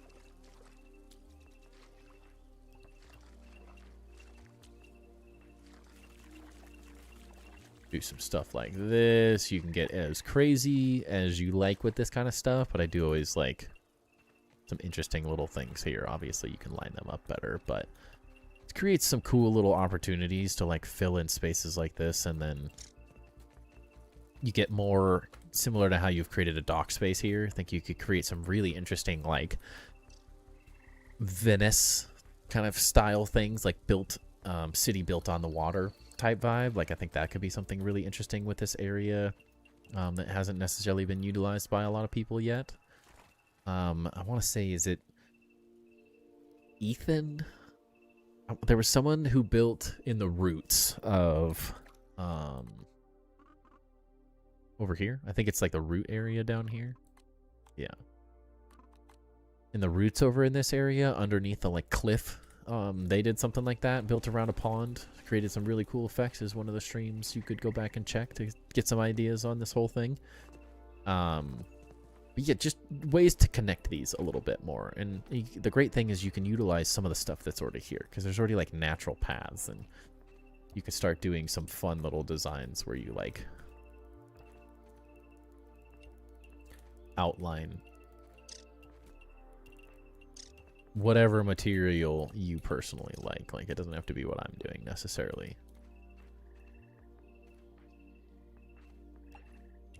Nope.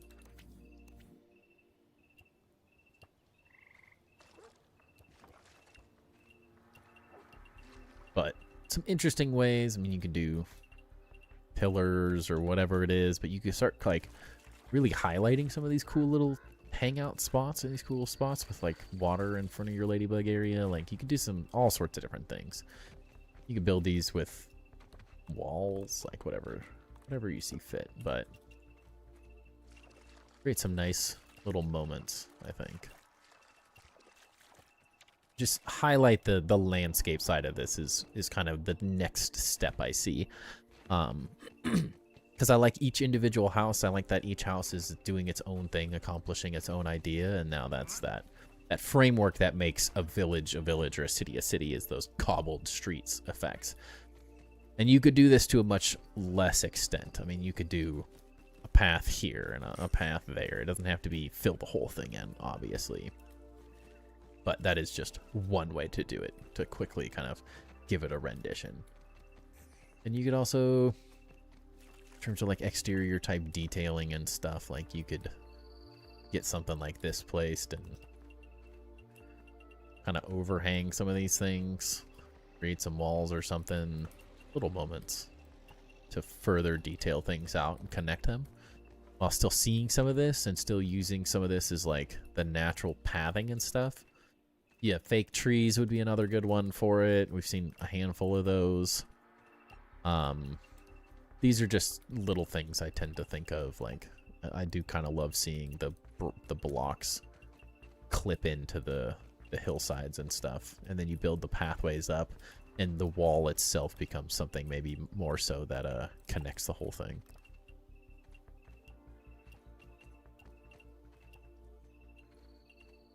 And the as you see fit, and you can throw in like triangle pieces. Of course, that's not on the right grid, so it's not going to want to do that. Could build that out as a secondary grid if you started it from like the center as well, or if you do the whole disconnect, you can just place these right in the center here somewhere, and then throw a piece on top, like whatever you see fit for the idea. But just imagine some little moments like this. This is also an interesting one to like throw some of these pieces in as well and create that pathway vibe. Especially when you start messing with grids and stuff, it allows for some really silly things you can do that don't really allow you anywhere else. Because even if it's not all necessarily path, this immediately starts giving the idea of path more so. Can be big paths, little paths, whatever it may be, and then they can just kind of clip into the other builds very easily. And you get that like protection sort of it, and then like this already has that like natural path sort of look to it, so like creating little moments like this is an easy way to just sort of create some fun connections, however you see best fit, of course. Just little things like this. Start thinking how you can utilize the terrain to a slightly higher degree. And this will go from the feeling of lots of houses in a similar area to like, oh, this is a straight, like this is a full-on town. And the effect of just adding some of this stuff, even to a small amount, really quickly gets to it. Gets to that effect of like crazy village, lots of detail, without necessarily a ton of effort put into it. Obviously, collecting the stone and stuff for all of that is time consuming. That part's time consuming. But what else are we gonna do till the August 11th update, right? Gotta stay busy. And I could imagine some like rough trail up into the hills with just pathways and stuff, like only using paths and following this sort of like natural terrain. There's like these natural pathways built through this whole thing, so it'd be very interesting. Kind of bring it up here, bring it straight to there, and have this like hilltop art gallery. Like, there's a lot of interesting things you could do. it doesn't always have to be like walls necessarily. Like paths can really create that connection between farms sort of vibe. But those are just some of the things I immediately think of. Like, I always really like the way this stuff looks if you just add little moments like this.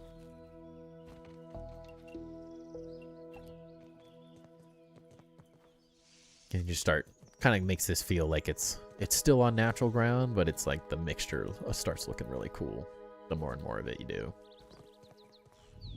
Those are my immediate thoughts, though. I don't have a whole lot. Like, the interiors are looking nice. Like, as you finish more of them, try to get all of them to like this amount of detail, and every single room and base is going to feel really, really well detailed, really well laid out. It's not going to be lacking for details, and then you get this exterior kind of figured out, and you'll be like well on your way to, I think, what could be a really, really cool city. Just like I picture different pathways and like staircases and stuff going up stuff like this. Like, decide how you want to build out some stairs and just place a couple of these, and you can kind of still, with just a minimal amount of stuff, like very quickly can create some cool little places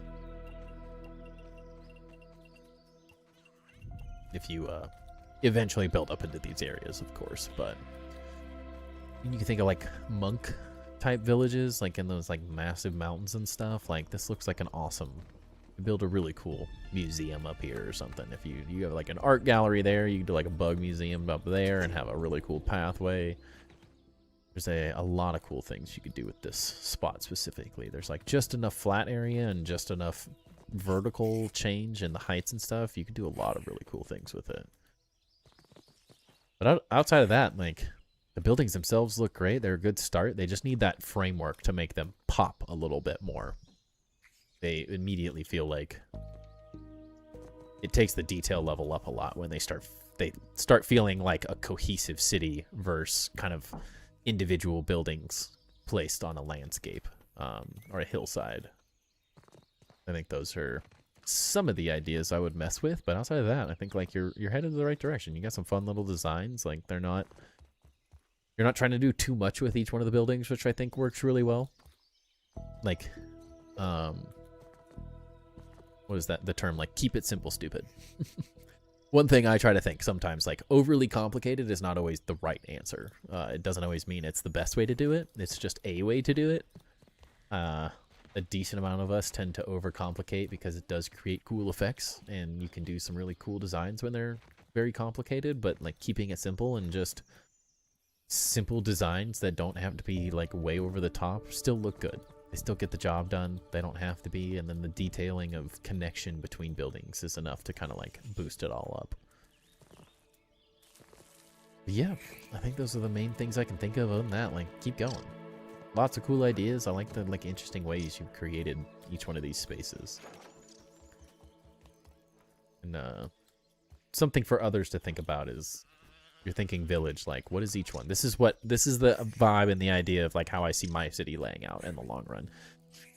There's a hut for mushrooms. There's a house for one spot. Then there's a crafting area. Then there's an armory and a blacksmith and a water collector like building, and like just anything and everything where you can take one piece and make it an overall design.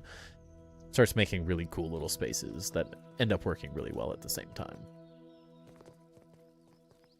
But yeah, Void, thank you for letting us check this one out. I think you're headed in the right direction. And some yeah, make a well in one of the puddles. Yeah, that's another good one. A well.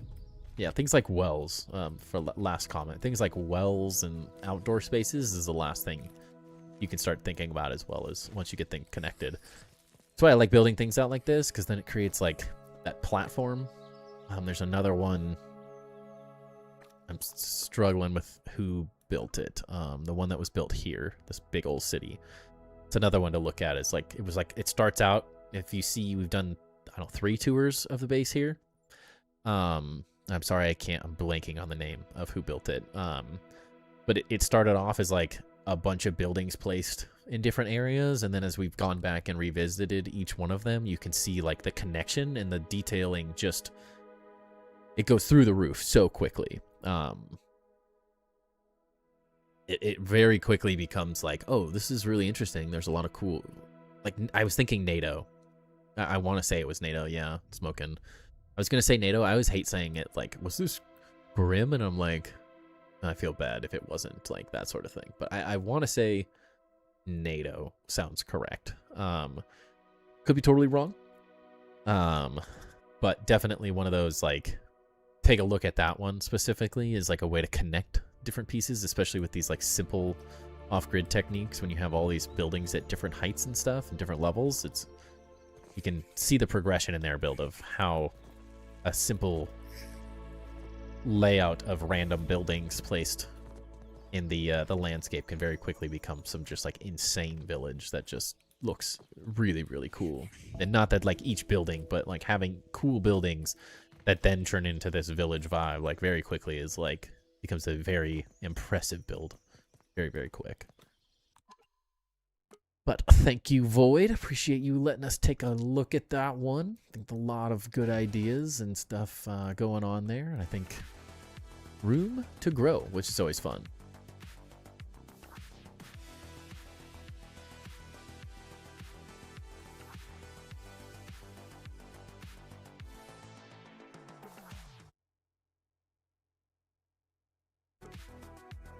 Alright.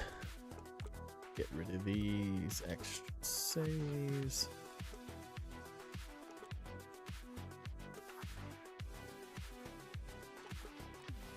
I'll make sure I don't delete the wrong ones or unshare them. Main menu theme is always a bop. It is. It is. Now we're gonna do, or who we're getting. Matt is up next. Yeah, I see you working over there. Get back to it. Don't get distracted.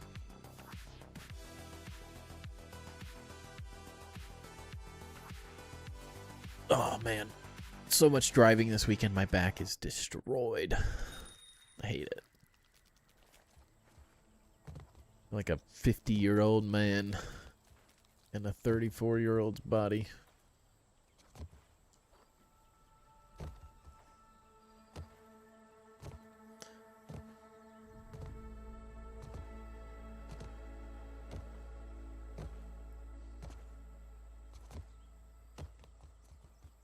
Okay, so I'm gonna leave you guys on this. Yes, Matthew, yours is up next. So I'm going to run to the restroom real quick. I will be right back, and then we will get into Matt's space here. Just give me 1 second.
Okay.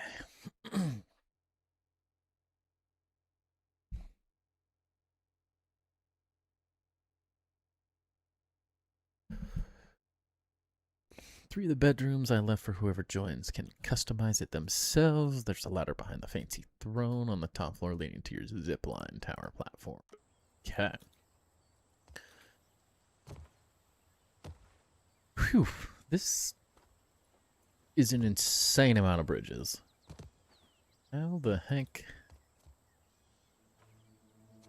How? Wild. I mean, this is already a big enough base as it is, but like to commit and do this many bridges, dude, like how far do these even go? Interesting out here? These look like those go very, very far.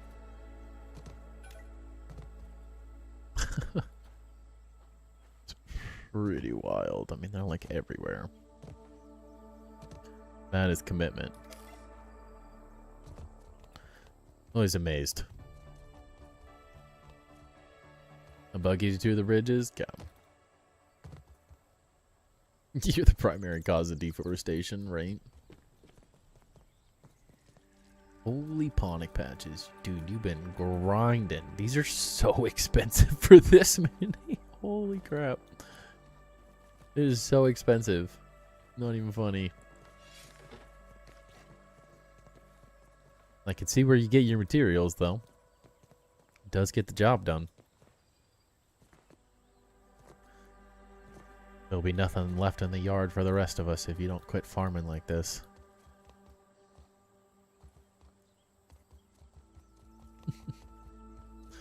Wild. Commitment. What's up, Grounded Phantom King? Welcome in. Hope you're doing good. Yes, you got your like farming area downstairs, then material processing. Got some efficiencies, man.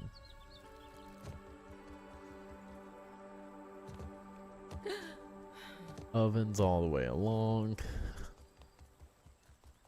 This little chest area laid out. Simple little water droplet tower as well. Tonic farm is bonkers. You have 3? Yeah, that's so expensive. There's a reason I don't have that many of them, because they're exhausting to make. Cost so much. This little way to get up into everything.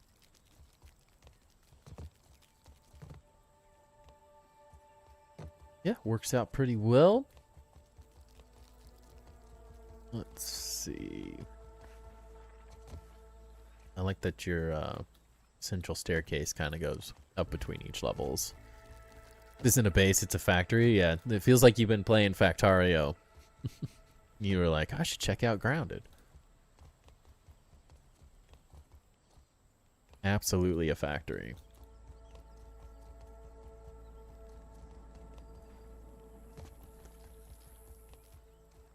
Go. I'm guessing these are the bedrooms you had mentioned for other people to come in. They built cars here too. There's enough room, that's for sure. I never even placed these things next to each other. That's smart. Mess with that. Yeah, of course. I like that you kind of picked out this central area and then all the bedrooms kind of get to fan out from there. So when you have people join, they can all come in, customize the place to be their own. Nice little starting point for everyone. It's a nice way to divide up. That's the hardest thing to do with this big of a space. Is I think a lot of people run into is how do you divide the spaces up. So I appreciate the massive factory area is very functional, kind of function over form. But then as you get up to these areas, you're now thinking of like, okay, how do I make these big spaces feel a little bit more divided up, a little bit more useful in different spaces. Like, this is massive, dude. Like You know you have a big base when you're using palisades, is windows. They don't get much bigger. It honestly feels like I'm playing like Minecraft or something. This thing is huge. You said there's a secret tower.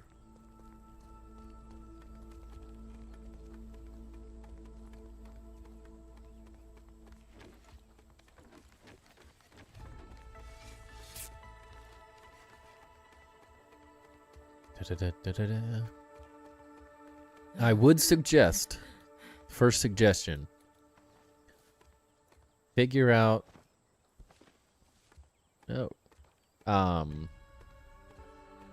how to build bounce web towers. It's gonna save you a lot. It's worth the effort when you have to get up a high space like this, especially if you're gonna go to somewhere like you said this was your bounce web, or your zip line area. Looks like you already have an elevator, I would assume. Kind of check that out just to be sure. You have these things called elevators, so I was gonna see. Are they bounce web elevators? Yeah, I would highly suggest for your design to do that all the way up, especially for zipline towers. There's nothing worse than having to climb up ladders. I hate ladders because of that exact thing.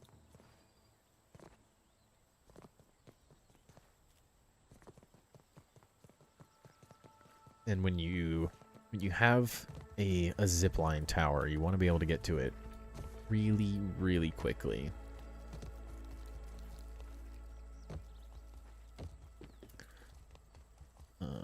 Let's see. What else? What else? Those. You got the side towers, which I'm pretty sure you can get into one of these spaces.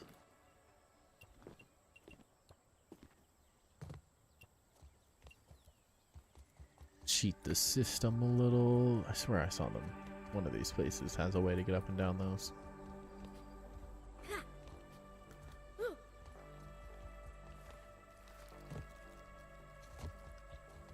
Faces a church? Yeah, it's massive. It's absolutely massive.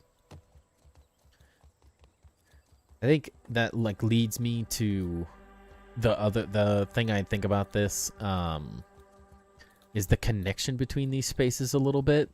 You have to run a really long way. Side towers, access, and bedrooms kind of. If you're coming from one of these spaces, you have to run a really long way, so maybe like some shortcuts might be another cool idea.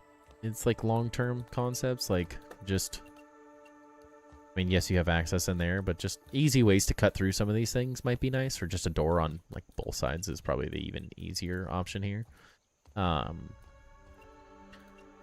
Connection between the big things. This might qualify for property taxes, yeah. This is why I despise spiral staircases. I always will go for bounce web towers just because it's so much easier. But I like the connection between towers and stuff. I think that all works really well. But that's my first thing is you can get through the base so easily through your central shaft, but finding a way to connect those exterior areas a little bit more easy. Especially as you're just like, you have multiple people playing and you guys are all running around and stuff. If you get to that point, like, it is very nice to just come down to like one side and just go straight to something, or be like, hey bud, I'm gonna cut through your bedroom there. It's like right now there's just a little bit difficult to connect through things. Maybe we'll get through like grading and stuff. So like first impressions, the effort that you put into getting to make this thing this big is wild, dude. This thing is massive. Like absolutely massive. In the commitment to like build all these, there's so many bridges and stuff. This is so much effort to get anywhere near here. I'm overwhelmed. Reminds me of like Shep's build. Like the scale of it is just so big. It's tons of potential, which is great for when as we continue getting more and more in the game. It's gonna be fun when you get more materials and stuff.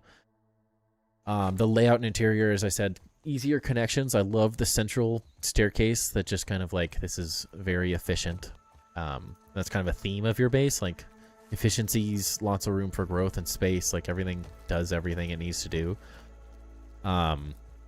Getting things to the level of design of the stairs as well, like there's moments of it where you're filling these spaces in.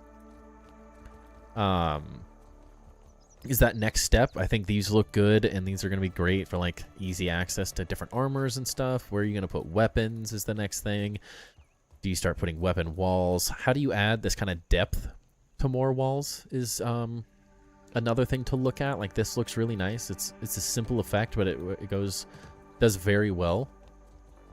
But now it wants more in these large spaces, and like this is exhausting to do. So even in 900 days, this is an insane amount of feathers to grind, an insane amount of stems, mushroom. Like part of the process is just like, this is a ridiculous amount of stuff to build. So take everything with a grain of salt, because a lot of your time is spent just getting to this point. The details come, you know, they come over time. But how do you fill this space is something I always like to think of. Like, do you divide it? Do you drop ceilings down?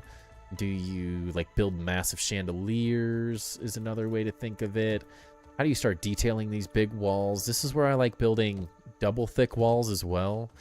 In a build this big specifically, this is the like perfect place to start using vertical half walls in areas. It doesn't really matter how you personally like to do it, but this is just one thing that is the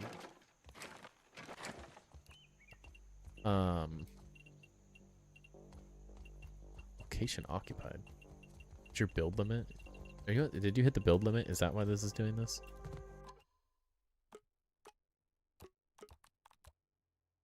There is no build limit. What? Why are these not building? I don't understand.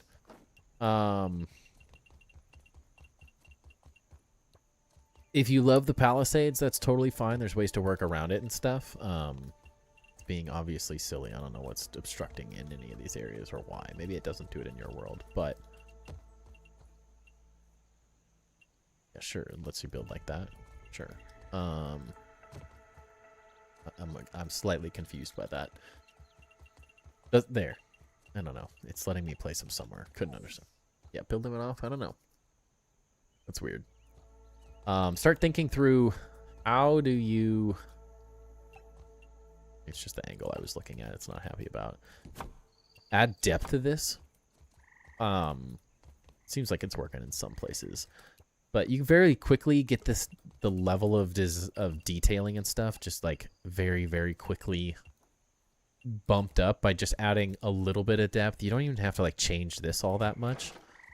You can keep this very much how it is and just sort of tack on things. Like you have so much interior space to fill at this point that little things like this, then you get just so much depth. These windows start feeling really thick, and then you can add details. These big walls are another big thing. That's why I build, when I build on the scale I build, I try to make a double thick wall, because you very quickly can add more windows, more designs and stuff. And the mini triangles at this scale specifically are they're magic. They're like absolute magic when you can start adding things in like this, because you can start thinking like, obviously if they want to let you build, you can start cutting into those things, similar to how I did the little thing over there. But you imagine that blueprinted design, start going up these like massive walls, whether it's this or you start using this, or you can start using like a separate material, and you can very quickly just start detailing these really, really big empty walls. You could start tiering palisade windows and connecting them in interesting ways. You can make like triangular pieces above. That helps a lot. How can I make the ceiling of your base not look so empty? That was like the next thing I'm talking about.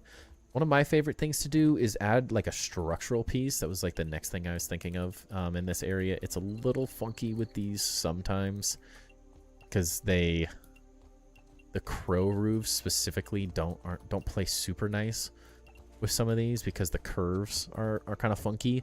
So this will show on the outside, so it has to be a look that you specifically like. But adding in like a fin like this can very quickly sort of dramatically change the look of this. So if you think like flutes or fins that can go up, you can start building structure across, even building like a secondary level in a space like this. Like this could be even higher, it could be even more prominent. You could build this like with how much space you have in here for a throne room. Like maybe this all becomes dining area, like a dining hall and that, but this could become exponentially larger, like Game of Thrones, the Iron Throne, like just exuberant, over the top sizing of things when you have this much space is kind of how you want to think through some of these things. Because this is the hardest thing about building really, really big, is just how do you fill all the space. And then, like Monkey said, lots of lights and color. When you start adding those like fins and flutes, and you could build 2 of them and like add even with another roof piece. Some of these could even come down a level, like start getting some multi-level type pieces.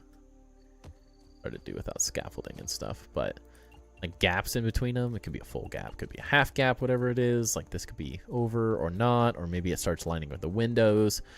But then you get this like slight adjustment in depth of these, and so this like a single wall and stuff works good for like a smaller base, but when you get to this scale, like double thick anything really starts adding a huge amount of detail. Balconies above the throne, yeah, balconies would be cool. Some like staircases to get you to utilize some of these exterior balconies. You could do doors through here and balconies out the side and stuff. There's a million different ways you could do it, of course.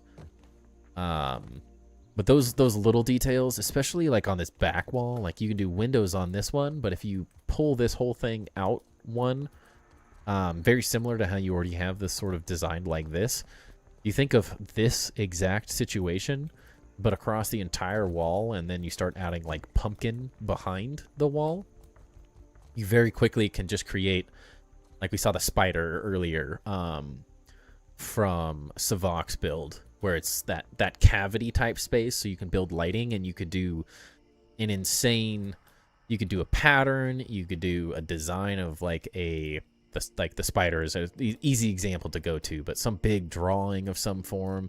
You can do just that depth, and then just like this, think of this like nice brazier red lighting, just like these moments of like fractures through this, and some like triangles going up with that depth. Like you could really start detailing these large walls. That would help a lot.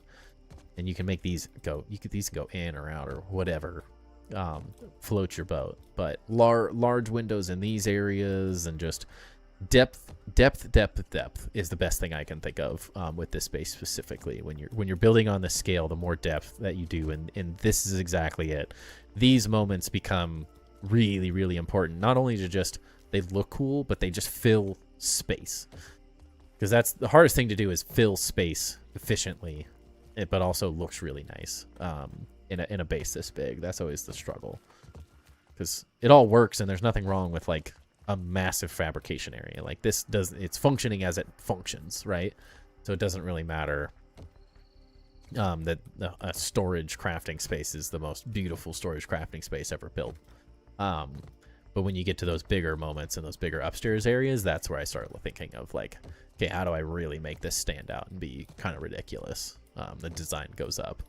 But if you want to get crazy with it, you can do those types of designs as well. Even if they're not like a double thick wall here, like you have the space to, if you want to do more of it, just like adding more to this as well.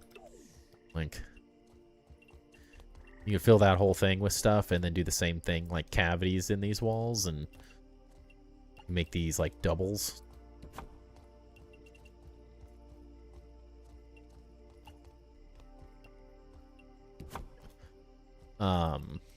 Just little moments like this, just create a little thing, gives you a little opportunity to do a little bit of lighting and stuff. You can hide some mannequins in these little gaps and stuff. Like there's just lots of little things you can do when you can build on this big of a scale. It opens up a lot of opportunity. This is creative, dude. Yeah, definitely. Creativity is not your strong suit. It's time. A lot of it's not creativity. It's like, how do you build with pieces that don't necessarily, like, the devs didn't think of building. These are like how we've come together as a community with ideas. I sort of push some of these ideas, my top 10 tips to build better builds, in my Grounded 1 video. It's a great, if you haven't checked out the top 10 tips to build better in Grounded, check out that video. It talks in depth, way more in depth, and it shows off like so many of my builds and Ludorav's builds and other really cool builds that use depth really well, because we've had thousands of hours of building at really, really large scale. And so we have a really good framework of how to fill massive areas with stuff and how to use triangle pieces and these different pieces in unique ways that the devs never really intended or thought of. Because the natural tendency is always, I think, for people to build a flat wall like this. It's counterintuitive oftentimes to think like, well, this is a wall, so I'm going to use it as a wall. But how do you think, like, the way I look at it is, and I've said it a million times, but a wall in your house is an exterior siding, an insulation gap, and then an interior drywall, or different depending on where you are in the world, of course. But typically a wall is an exterior material, a gap, and then an interior material. So how do you sort of build an actual wall? Can really help fill space and add detail. And the gaps and stuff in these types of things, like the lighting, can be really fun. So they open up a lot of opportunity. They can take it to that next level. Pillars lining the sides of a red carpet leading to the throne. Yeah, pillars are a really good one. That's another beautiful thing you can do with the gaps in the walls we were just talking about. Is like you could toss pillars behind these things, which adds even more depth to it. I love pillars, so they're really good for adding fun details. And start thinking as well of, how do you fill this space? What is a throne room? What goes around a throne room? Like a palisade, or not a palisade, a pillar, like colonnade. A colonnade is something like columns that are going. Are there rafters and seating up in the top areas for people to watch, like, events or things happening? Is it a dining hall? Like, how do you fill those spaces with just more? Is definitely one thing to look at and think of. We put lighting in the ceiling in your base. You use pillars, right? I've used that in flooring. You could hang pillars from the flat places. It doesn't work as well in, like, these the angled sides, but if you could create, this is also the same thing. You can, I can't really mess with this much, but you can put lights in these gaps. So like in here, and then, or you can just put them on the insides of these things, and then they glow outwards really nicely.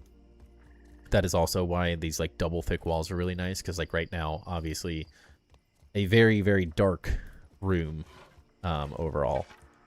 So like these will look great with the lighting and stuff, and these are all working, but this needs a massive amount of lighting to really highlight and be able to see these things at night. So another, lighting is really important for really big bases as well.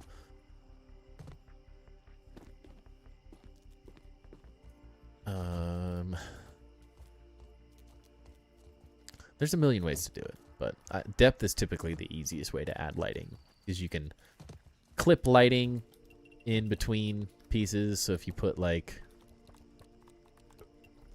a light here, oh yeah, we won't be able to reach it, but you build a light like that, then you don't see the light and it glows more naturally. That's one way to do it. Similar to how like these, you can clip these types of things into walls and stuff. That very quickly pushes the lighting to that next level as well. And it's not always just put a light down. A lot of the times it just it glows better. I tend to think instead of an actual light, the glowing of the material tends to light up the space better. Similar to this. One light illuminates a little bit, but a light that's like in the wall can very quickly, like if those are in the wall or on the other side of the wall, it starts to really light the place up much, much quicker. And it highlights the cool spaces. spent 100 hours decorating this one room. Yeah, that's the struggle of building big, is you could design and build forever. But that's the beauty of it. You're not going to be bored. There's always something to do. Always something to do. And another thing the top 10 tips video talks about specifically is reference material. Look up whatever you are building. There's some real world example of cathedrals or churches or European cities or skyscrapers or whatever it is, libraries, museums. Like, there's a piece of reference material that can help you look at how a space is filled out. How is it designed? And I always love using Pinterest specifically as a really good one. And you can just put a ton of images on a board if you don't have Pinterest. And it could be cool wall designs, cool window shapes. Watch old base tours and stuff as well is a great way to do it. Go back and rewatch all the tours. Some of them are videos. A lot of them are just VODs on the channel. But look at the thumbnails, and if you see something interesting, watch the video and skip around till you find something you like. Those very quickly, between Pinterest and the old videos, like, you can very quickly get a lot of really cool ideas to fill space.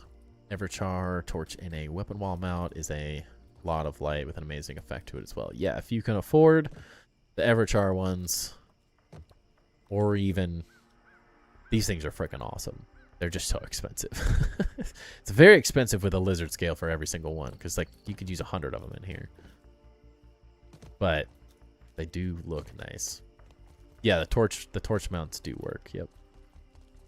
And they provide more light than a standard torch, like sap sconce. They're just a lot more expensive than a sap sconce is all.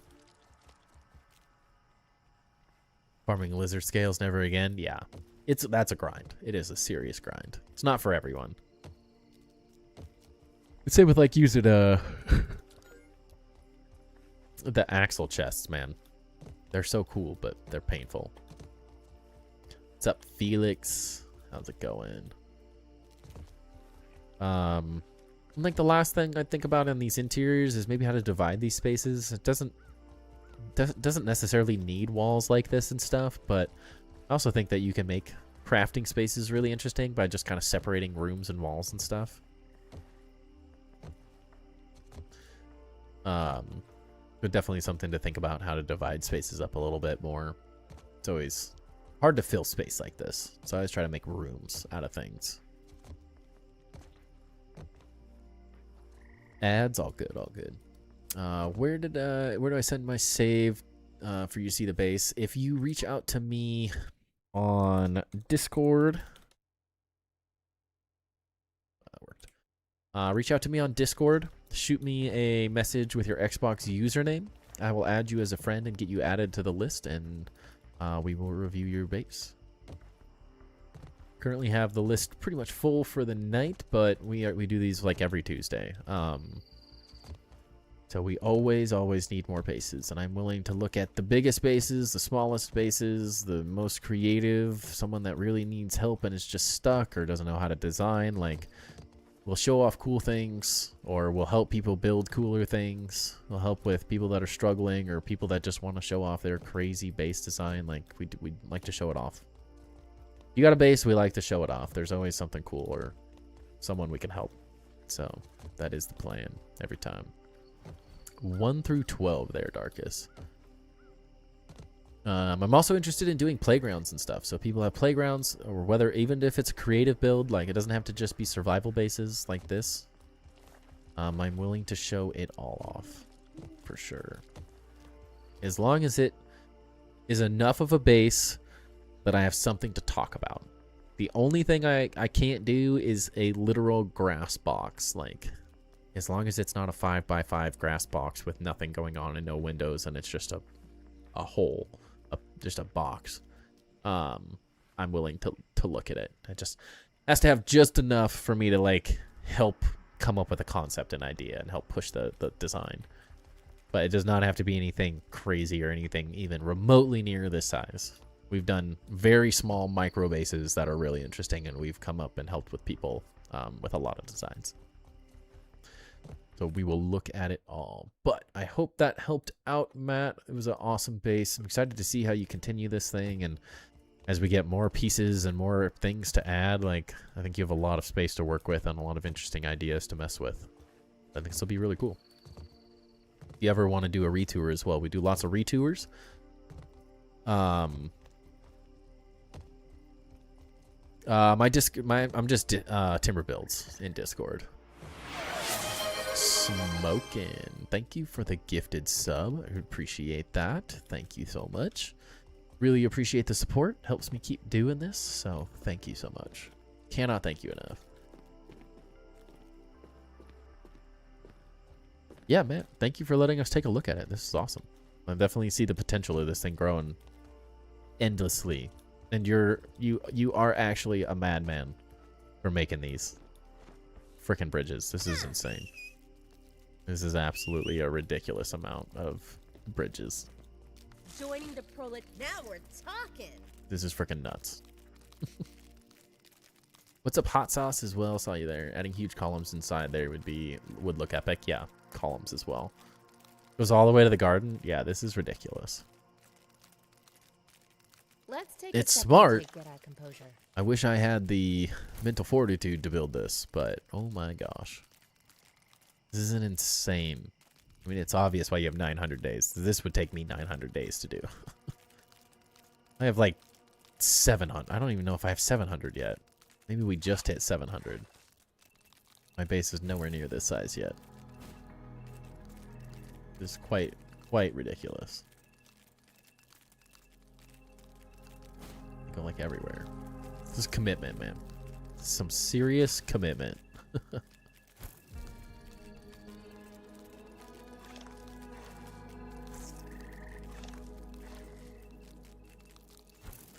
It's worth it in the long run, except now we're gonna have zip lines, so you can just skip all of this. Yeah, this is survival. Yeah. That's what's absolutely ridiculous about it.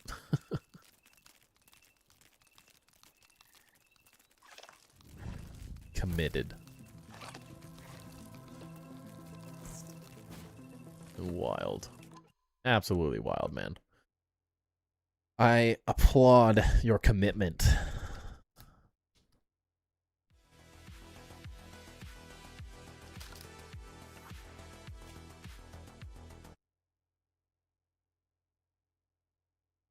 Okay, number 9 pack here. We'll do a little pack opening. Surging Sparks, good pick there, Darkus.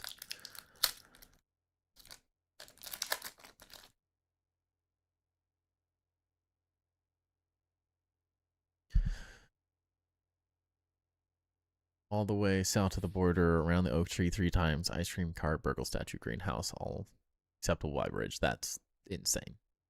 Actually insane. Yeah, I'm afraid to see yours as well, Sniper. Yours is nuts, too. Got a little Surging Sparks here. Togepi. Helioptile. Charcadet. Lowland Diglett. Oh. Colburberry. Taurus. Uchien. Brosna. Let's go. What a night. What a night. Looking at bases, getting hits. We've hit in everything. We actually have hit in everything tonight. Let's go. It's really hard to see with that in. There we go. I'll take that all day. Ultra rare. That is another one I don't have. Surging Sparks has not been super kind to me, so I will take a Kyurem. And happy to help, Matt. Appreciate you letting us take a look at it. It was fun. Oh yeah, you can see my new display case a little bit better from this. Still hard to see. I need to figure out the lighting a little bit better. Maybe blue isn't the one. Let's see.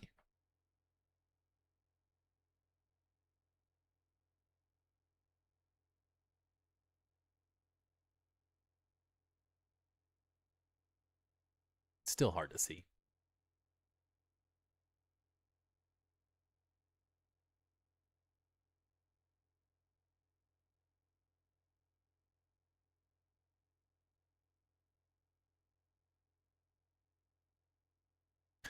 It'll look better as I add more to it.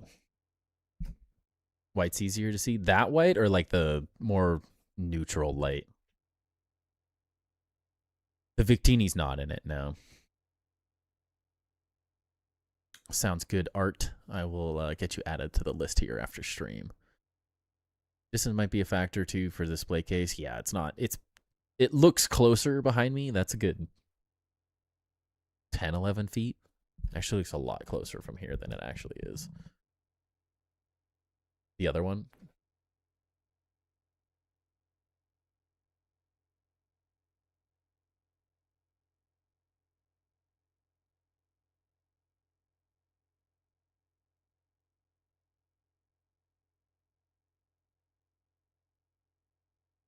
Might have to move the cards. They're like right. The upper cards are like directly in the light, and they're like slightly angled on a stand, so they're really hard to see. But I'll get it adjusted. They'll probably look better on a lower level, and I can add just some more random stuff up there. But yeah, the LEDs are a little too close to it, but I'll figure it out. I haven't laid it out at all. Been messing with it for 20 minutes before I jumped on stream. Okay, next up we have that trapper guy. Alphos. Yeah, you were here earlier, I think. Yes.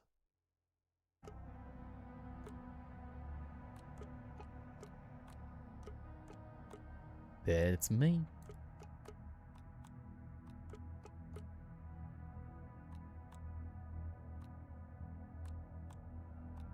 There we go. Got you like a moving wall. Moving wall? So I can move the whole thing. Need a 3D print of Arcanine or Timber. Yeah, I'd like to get something of like my logo or something in there as well. And then I actually just pre-ordered the Arcanine Lego that they just released, so that doesn't come out till August though. We could display a row of some of your favorite attack rares from Ascendant if you're not doing a master set. The issue is I only have one attack rare. I would love that. I don't have any of them. You like the look of those, and I know you pulled the Gengar. Yeah, I only have the Gengar, though, is the sad thing. I might do, like, maybe the top. I do a row of ETBs or something, or I don't know. I gotta figure it out. I'm running out of room in my other display case. I'm gonna have to move some stuff over anyways. But I wanted, like, a couple Harry Potter things. Like, I have a little wand, my wand that I got from Universal Studio there. Little Lego there, so I'll have a couple Lego things, a couple Pokemon things. Got my Arcanine magazine at the top. We'll add something up on top there as well, and figure it out as we go. Okay. Where do we start? Museum is upstairs. Okay. Which tree are we at? Okay. We've seen a lot of tree bases here. This is the popular tree. Nobody loves the other tree as much. It doesn't get as much love. 3D print yourself a Burgle to display. I've actually thought about buying a Burgle off of online or some grounded type stuff. Museum is also better without the torch. Okay.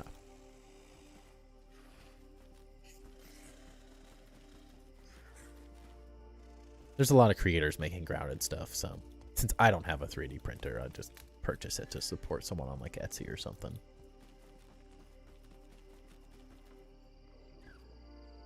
Crafting area. Stuck. Let me out. Your normal crafting stuff. Nice proximity for these down to your crafting area as well. That works very well. Work on your garden base. Alright, Alphonse. Don't forget it. I have to create reminders for myself as well.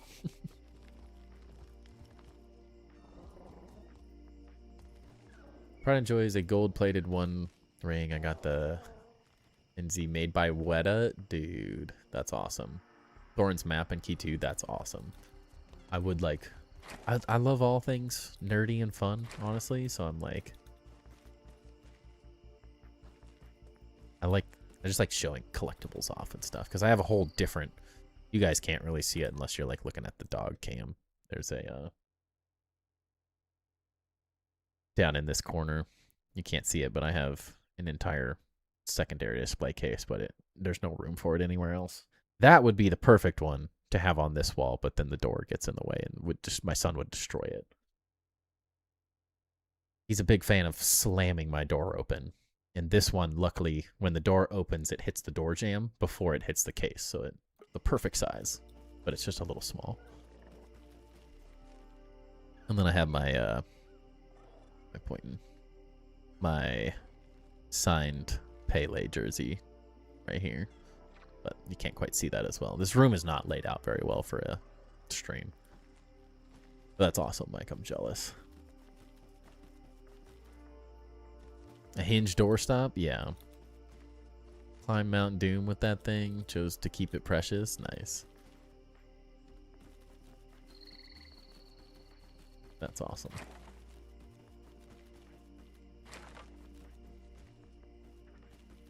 Nice. I like that you got like different themed rooms and stuff.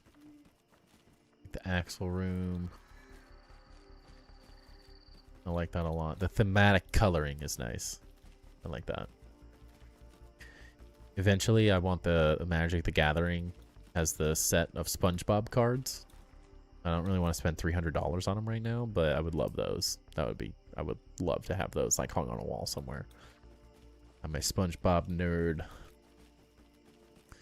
Got nice little museum setups. This is always kind of what we were talking about earlier, like how do you raise things up a little bit. Over the dummies, it's a glitch that it's not holding the pose. Yeah, I know, it's so annoying, and like the armor, like you have to look at them to make the armor fit properly a lot of the times. It's the worst. At least yours are showing it, but now they're not doing the thing right. I like the white lighting though, with like the dark area with these like spotlights almost. It almost looks more museum-like. A nice nighttime museum. I very much like how you lit these up. Draws the attention to them very well.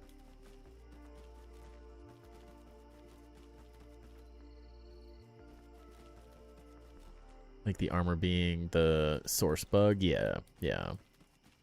Like matches. It's all in one. Show off your Harry Potter one. I'd love to get one that fires flash paper, or the Lumos one. I would die. Yeah, I love the one that like controls different things. Wait a second, I forgot the dog. Dog camera's on. I would love the one that shoots the fire, but with a 3-year-old in the house, that's probably a bad idea right now. Maybe it was when he's older. I have the one from Universal Studios that when you like wave it, it did specific things. My wife and I had fun with that. A nerdy good time. But yeah, I love these little spaces. These look nice. I like that you drop these down and like did lighting. Feels very museum exhibit like, which I think looks really good. The upper curtain will be replaced with ash. Okay. Roman candles. Well, yeah, technically you could do that. Teach him young, you muggle. Dude, not gonna lie, funny moment. My wife's best friend, also a big Harry Potter fan. She gave him a stick, a little tiny stick, and was like, Avada Kedavra! But she was like, Avada Kedavra! If anyone's seen that meme. And so he walked around for a good week. He hasn't done it in a while now, but he was like, Avada Kedavra! Avada Kedavra! To everyone. And he was just killing everyone. He didn't know it, but it was hilarious. I was dying. It was so funny. Absolutely killed me. Nothing funnier than your kid running around doing the Avada Kedavra curse. Oh, it was hilarious. Putting the lights under the base was the most frustrating part of this build. 6+ ant head lights per. Yeah. It's worth the effect, though. It is worth the effect. Definitely is.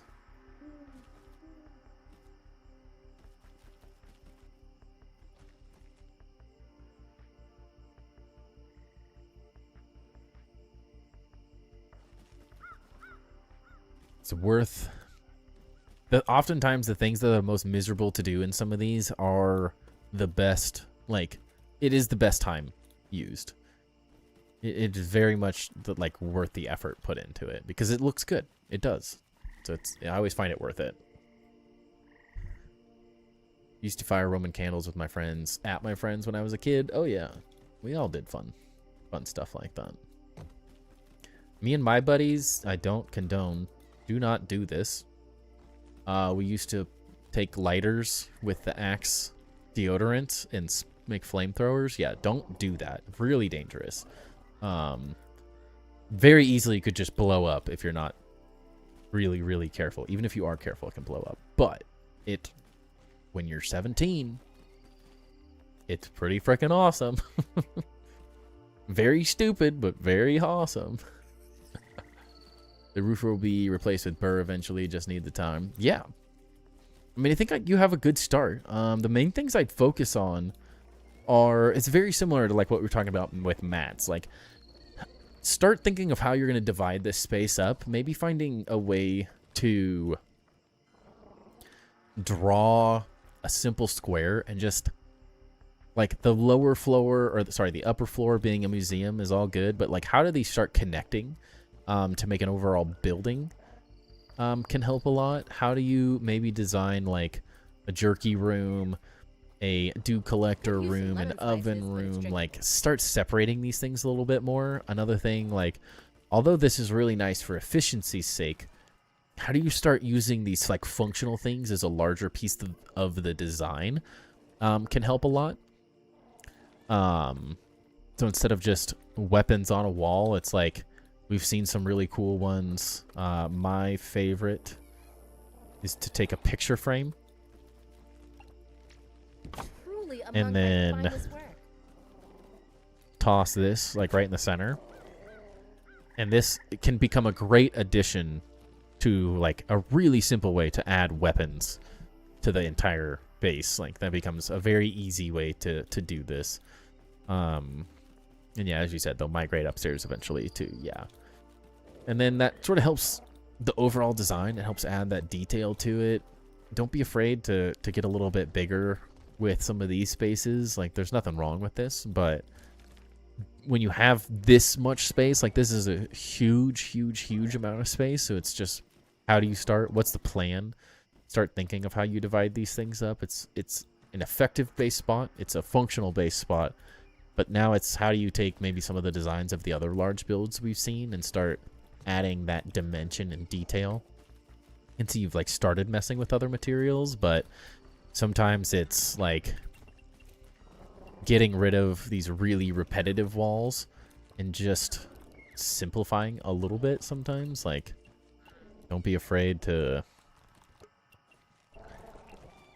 add a gap in between these so it starts feeling like a designed building a little bit more. Or is it every two of these there's a solid wall?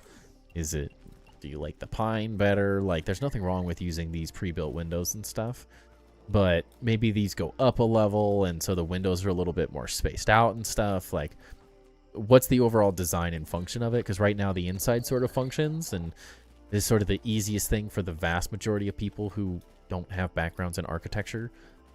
Like myself, like it's easy to get stuck in. It's easy you can design a big box and then put a bunch of stuff in it, but bases really start coming to life when you have cool stuff on the inside, but it also starts reflecting on the outside. Especially when you're like up this high. Like, I want to see all of this. So can you add like a window, and hopefully next update we start getting some of these like matching pieces, because like this is currently the struggle is if you wanted to add a big window, you don't necessarily have this. This is the piece we have, that we don't have the pine cone wall and everything. But how do you start adding in these bigger pieces, and then that sort of leads to the exterior design of the whole thing, is how do you start designing these out? Because currently you have like moments that are happening and working on the inside, but then you're left with sort of these like random areas that don't necessarily feel as connected. And so how do you kind of design these spaces to connect to each other? Or is the design like a Christmas tree and like you tier a layer here and a layer here and a layer here? Like, those are all things that could be interesting. There doesn't have to be one specific thing necessarily that does the whole design. I'm just kind of spitballing on how I see things, but I could see sort of a circular base that has a floor here and a floor here, and a floor there, and it's not connected in the middle, and each one of these could become an interesting little design that's like you repeat some pattern on the outside, like that could be really interesting. And it like tiers its way up or something, and you can do some interesting designs with like stairs on the side. Like there's a lot of cool things you could do that can be very unique in their own way. But those are the things I'd start to think about, and that's also why I like the double tier walls. So if you put a wall here and here, especially when you're building this big, it allows for you to keep a piece like this without getting stuck with this. It's like using pine here and then this wall here, you want mushroom on the inside, but you may not necessarily want this on the outside. So if you design a double thick wall, it allows you to use whatever material you want on the outside and whatever material you want on the inside without necessarily being stuck with the only option currently is the mushroom on the outside. So I would start to think about utilizing double thick walls where you can, since it still feels like you have enough space to be a little bit more flexible with some of these. And then that also allows you to, very similar to how we were talking about mats, is then you could start adding designs and shapes and stuff on these outside pieces, like doing X's or chevron type patterns and stuff to create interesting designs, just to take it up to that next level. Boss rooms were a dungeon design feel, hence the super dark isolation, and I think it works well. Layer 3 is going to be zipline soon, yeah. And I like the idea. That could be a really interesting design of just like tiers that sort of stack on each other. Could be an interesting look overall. If you use half stairs, you can keep the same look, but make it less bulky. Yeah, that can work as well. What's up, Honey Jukes? Hope you're having a great day. I'm a little busy, but I have you tabbed and lurking, and we'll track back in. No worries. No worries. Life comes first. Life comes first. For sure. No worries about not being able to chat, ever. Being tabbed open also helps a lot. Can you see my base after this? I have a list of people, art, so I do first come, first serve, so whoever reaches out, we go in that order, so it's a little difficult to like specifically do one person's base over another if they ask. So you would likely be on next week's stream for bases. But next Tuesday, we'll probably have like 2 people on the list, maybe three or 4, depending on who reaches out. But I will absolutely get you on the list, and you would be next week for sure. Only other build is a giant step ramp over the statue. What is a step ramp?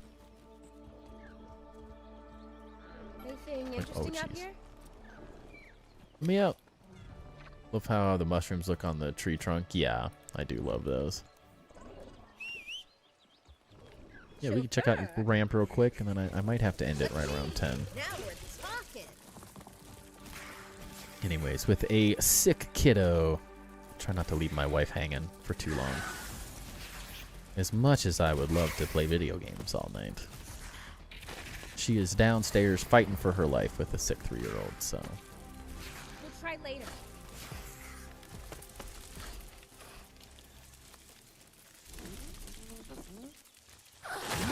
Do I have that speed glitch right now? Why do I feel so fast?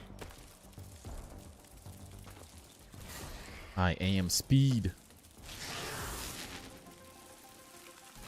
Love how the mushroom. Oh yeah, cause like feel cool feature wall. Yeah.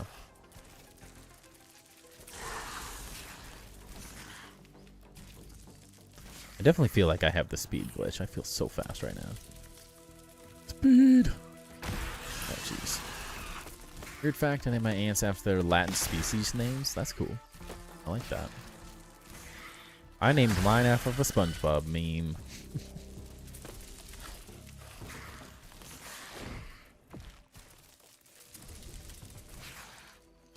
Oh yeah, you did. Dude, everyone with their massive bridges and stairs, you guys are crazy.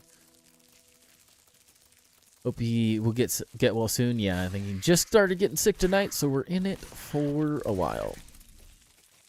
We're in it. We're in the thick of it right now. It's gonna be a rough week. I'm just hoping I don't get sick so that I can stream well Friday. I'm probably gonna stream either way, sick or not, unless I'm just like I can barely talk, which is always possible, but we'll see. Campanatus Modoc for the red ant. Campanatus Pennsylvanicus or Penny. Interesting. Hey, my ladybug's name is Penny. For a very different reason.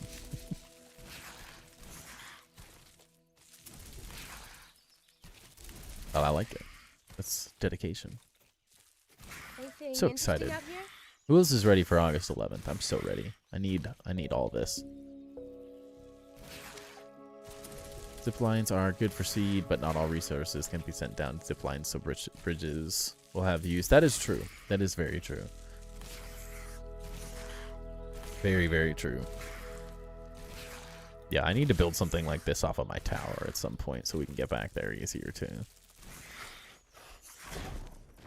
I love the efficiency. I'm jealous. I'm just oftentimes too lazy to build a big thing anymore.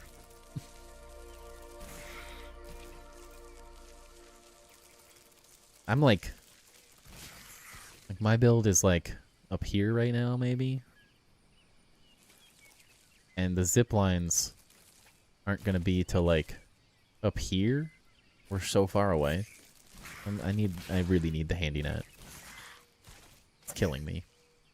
100% surprised if eggs could be sent down a zip line. That would be cool. That'd be a good one. Devs could add more buildings regularly, or they could provide official mod support. I think this game could be as big in terms of mods as Skyrim. Yeah, unfortunately, it does.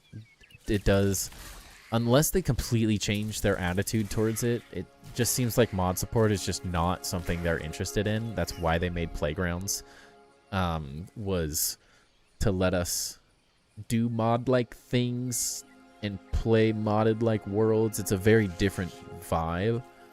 Like, it isn't mods, so it's not the same. Like, it's not the same. They want it to feel that way, and I think Playgrounds is a really cool way to keep the game going and playing, but just not enough people utilize it. And we've seen, like, if you haven't seen, like, Alfredo made a really, really cool Playgrounds map that was really fun. And until people adopt that and start utilizing it to a higher degree, it just is, Playgrounds is going to feel a little meh until someone, like, really dives into it and does a full RPG map to, like, a 5 times the size of Alfredo, and I hope someone does. I really hope someone does, because I think it'd be really freaking cool. Because there's so much opportunity with it. It's very underutilized. But unfortunately, they've just seemed fairly adamantly against mod support. Just not something they're super interested in, which kind of sucks. I wish they would, because I think this game would be exponentially better with mods in the long run. I don't think it needs it a lot of the times, but I think in the long run it would help a lot. Really would help a lot.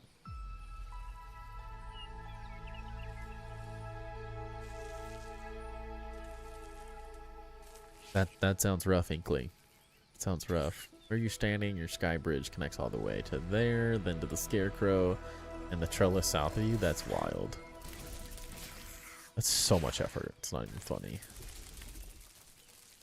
It hurts my soul thinking about building something like that.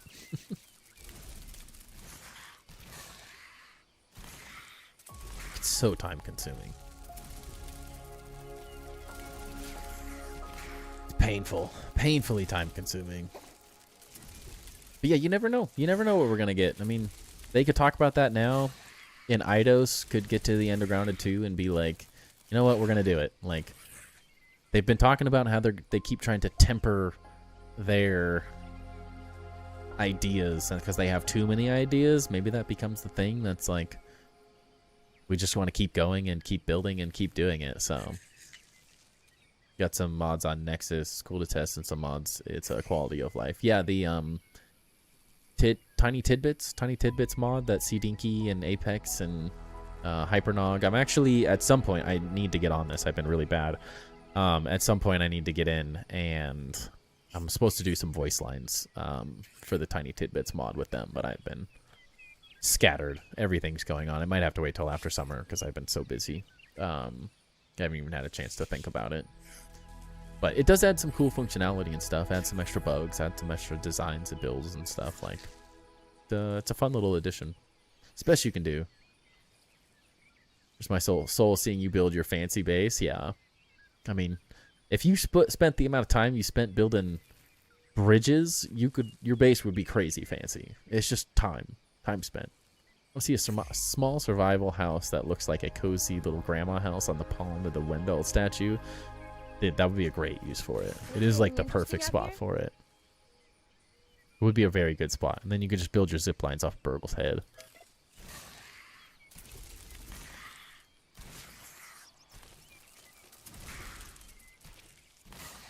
All right, but I am going to call it. Test this mod soon. Yeah, definitely test out the tiny tidbits. I believe is what it's called. Dinky, if you check out his channel, he's got it in his descriptions and stuff. But him and a couple other people are working on it. But yeah, I'm going to call it here tonight. I know it's a little early, but we only have like 2 bases left. I want to save a couple for next week. We should have a good lineup with like Sniper having a base. I have one other person that should be setting their base, and we have a couple other ones are there. So we'll have some good ones for next Tuesday.